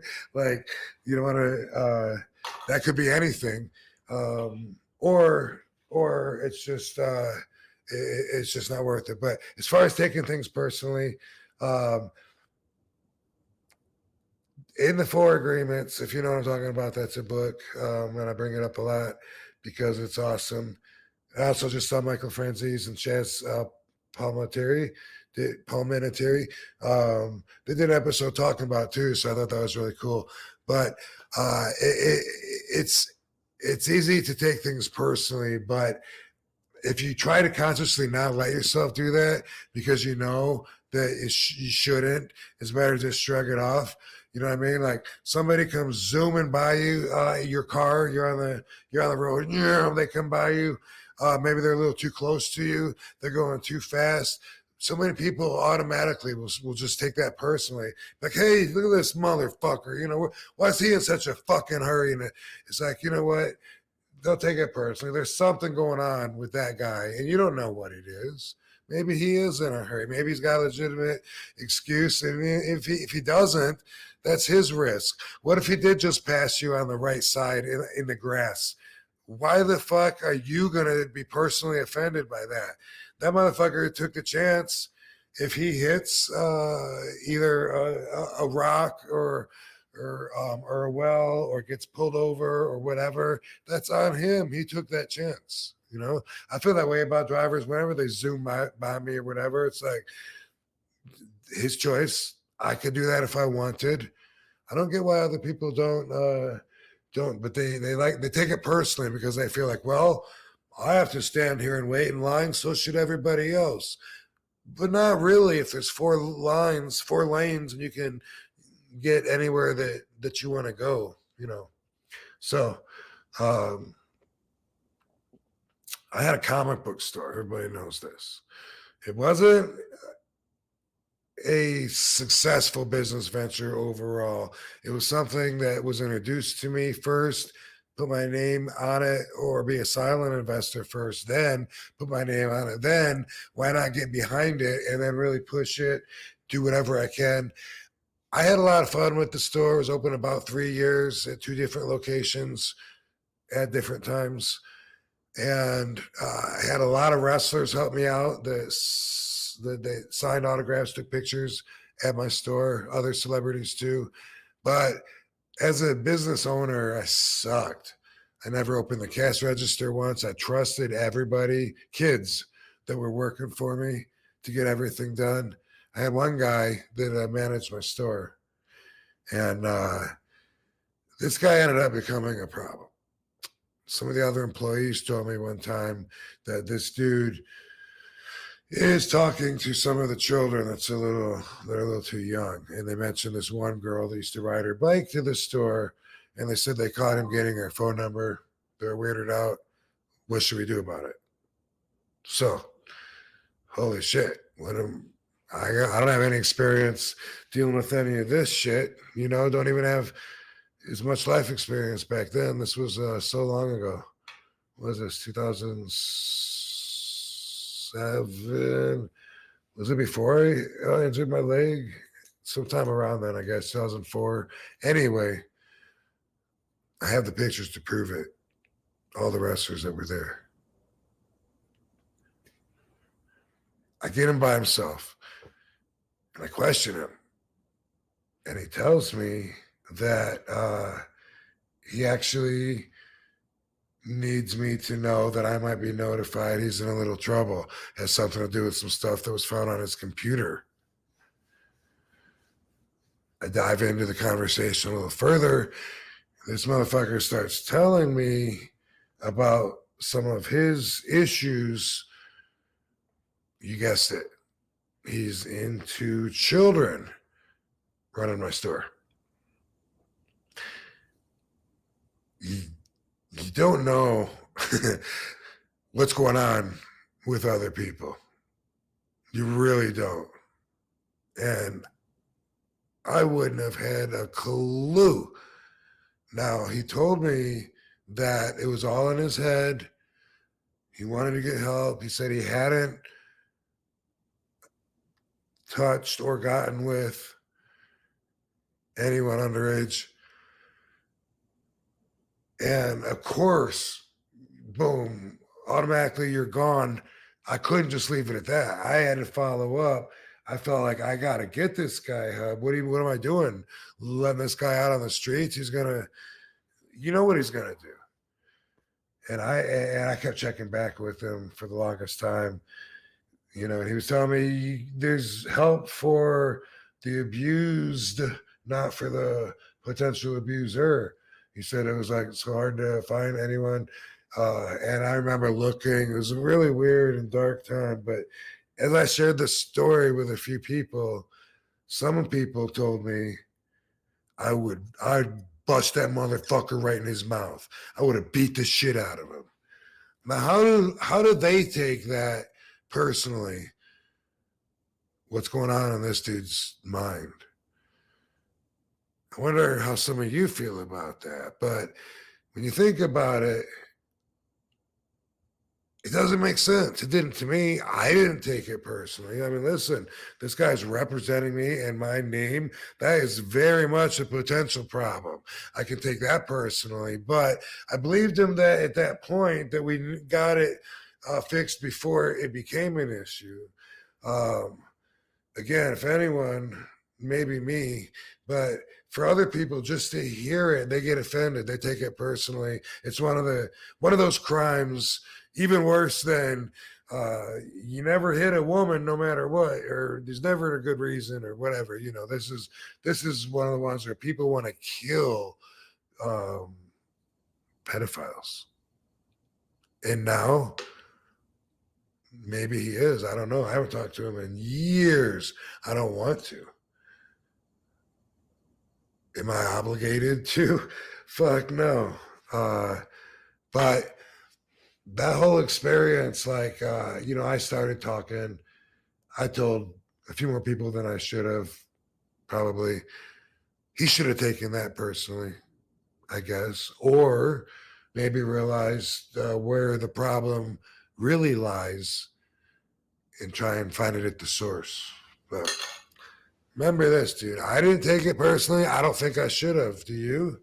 I mean, this guy's telling me, boom, he's leaving, he's quitting, handing over his keys, saying, I got a problem that's progressing just from watching it.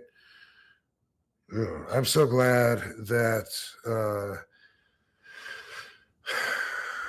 that my wires aren't twisted and fucked up in such a way. As judgmental as that sounds, if you don't agree with me, you're going to be judged against too. That's pretty crazy, huh? You think we all know right from wrong? He seemed to know what he was doing was wrong, and that meant a lot.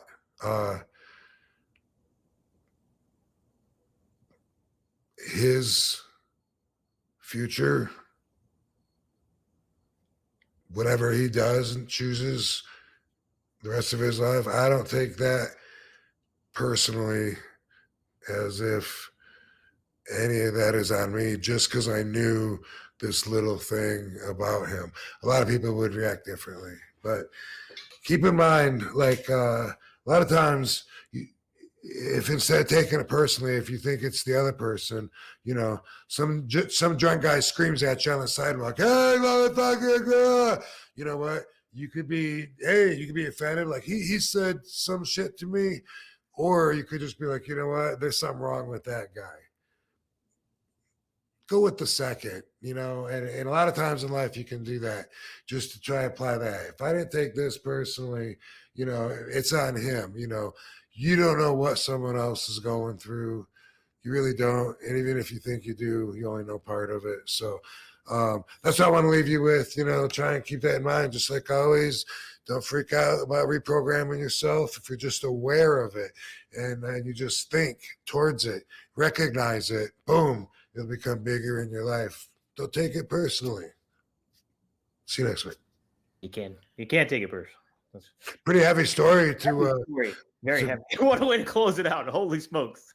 Well, that's why we love Rob Van Dam. That's why I love Rob Van Dam. Who's gonna talk about it and even dare to take the perspective of the pedophile?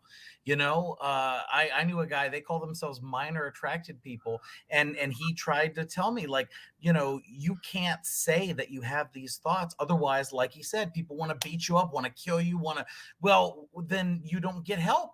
And what do you do with these thoughts? And you can't even bring it up and to discuss it in conversation. So that's amazing. Do you know who the comedian Mark Normand is, Rob?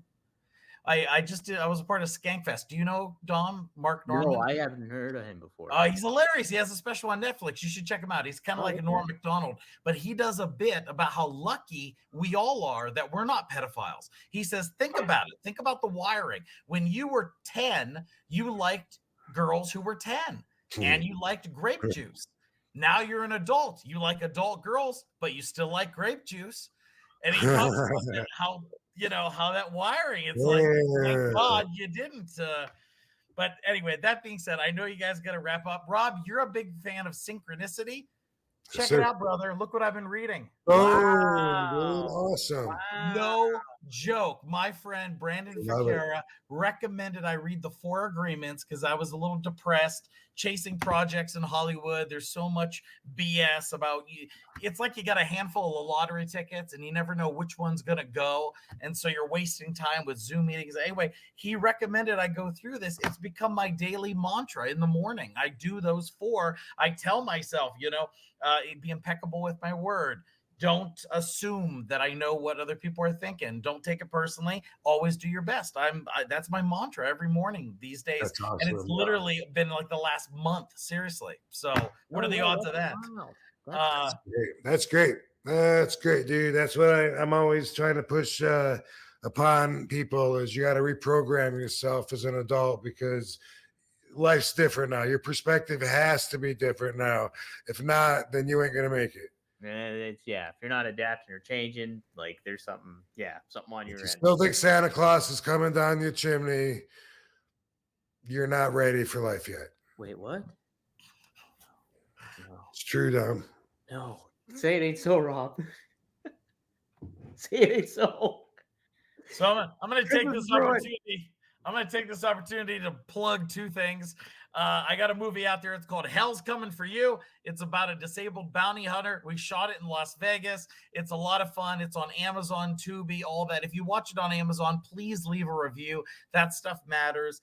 I got a website, nudisthumorist.com, which is the naked comedy stuff. And as always, Rob, thank you. Dom, a pleasure meeting you. Yeah. I don't know a more smiley faced guy in podcasting. Jeez. That is the truth. That's the reputation I have. It's on it. Really is. So, hey, Have that effect on people. that's it. That's it. My ladies seem to smile too. Hey, there you go. All 93 of them in the same hot tub. He did a super chat. Happy birthday to the Italian Stallion Dominic. Big Mac, thank you. Hey, by the way, my birthday's fucking Monday. Right. Yeah. Really? Right. 18th. Wow. Yes, sir. Man, December you're finally gonna be able to the rent a car, Rob. How do you feel? What's that? You're finally going to be able to rent a car. 26, man. Yeah. You're awesome. Yes, sir. That sounds like a 26-year-old. Yeah. Nuwu is fucking shout out to Nuwu. I'm a judge on this cannabis contest. So I got bags and bags of product from Nuwu Cannabis. And these are buds here, all in jars, but there's all kinds of categories, edibles and pens and waxes and all kinds of shit. But that's something I do sometimes and end up judging and getting a bunch of product for it.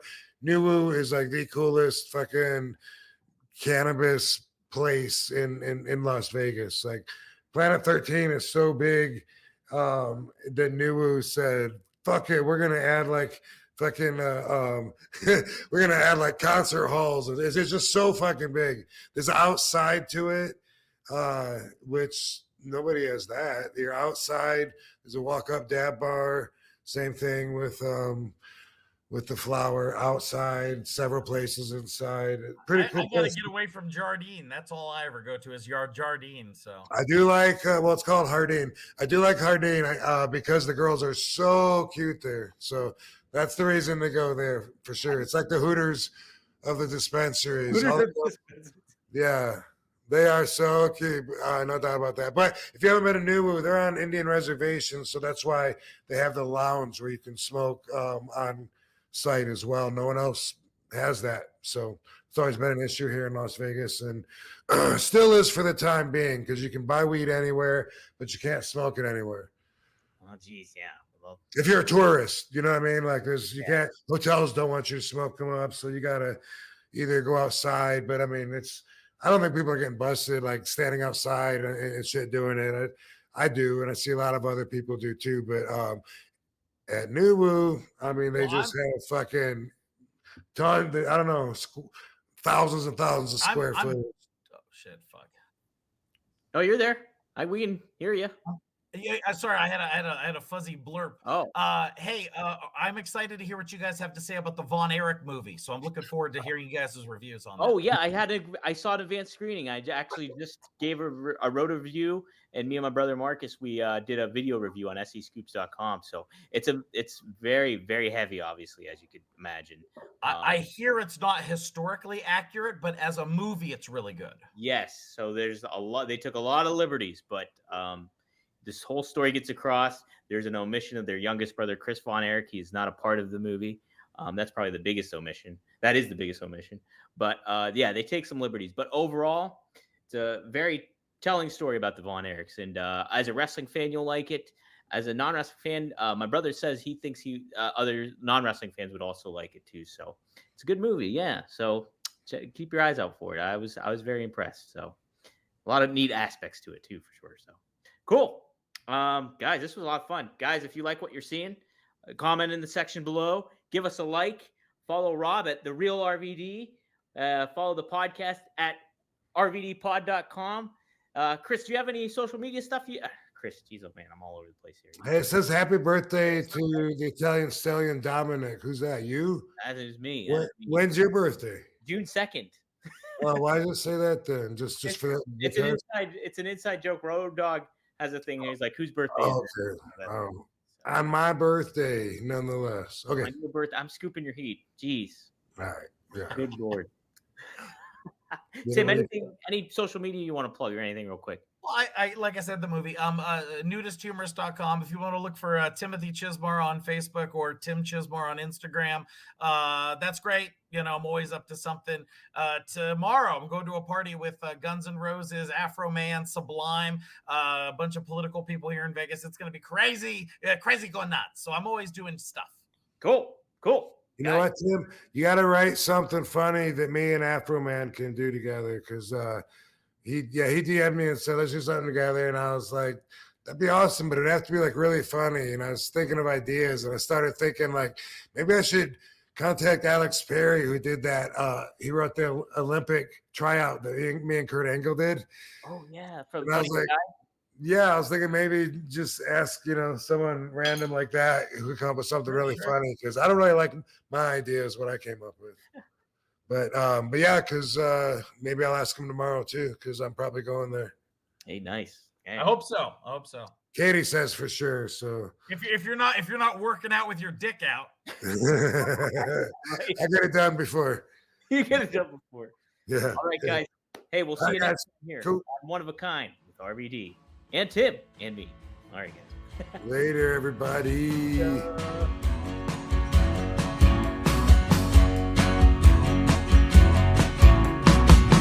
I was waiting for some kind of sign, some kind of indication I was wasting my time. I got myself up out the basement. I faked it long enough to say I made it. I was patient, I put up a fight. I kept saying to myself, oh, the future is bright. I confronted everything that I was faced with and put it off another day. I don't know why I don't start, but I can't quite seem to open up the communication.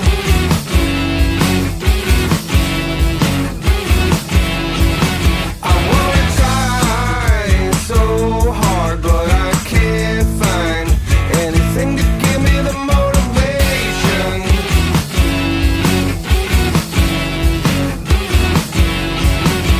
I took medication, went under the knife. I tried to straighten up, I even took your advice. I honestly and humbly engaged in my slow and steady rehabilitation. I hesitated, what a surprise, and then I think I kinda took my eye off the prize, spending all the time I should've wasted. If I'm gonna throw it all away,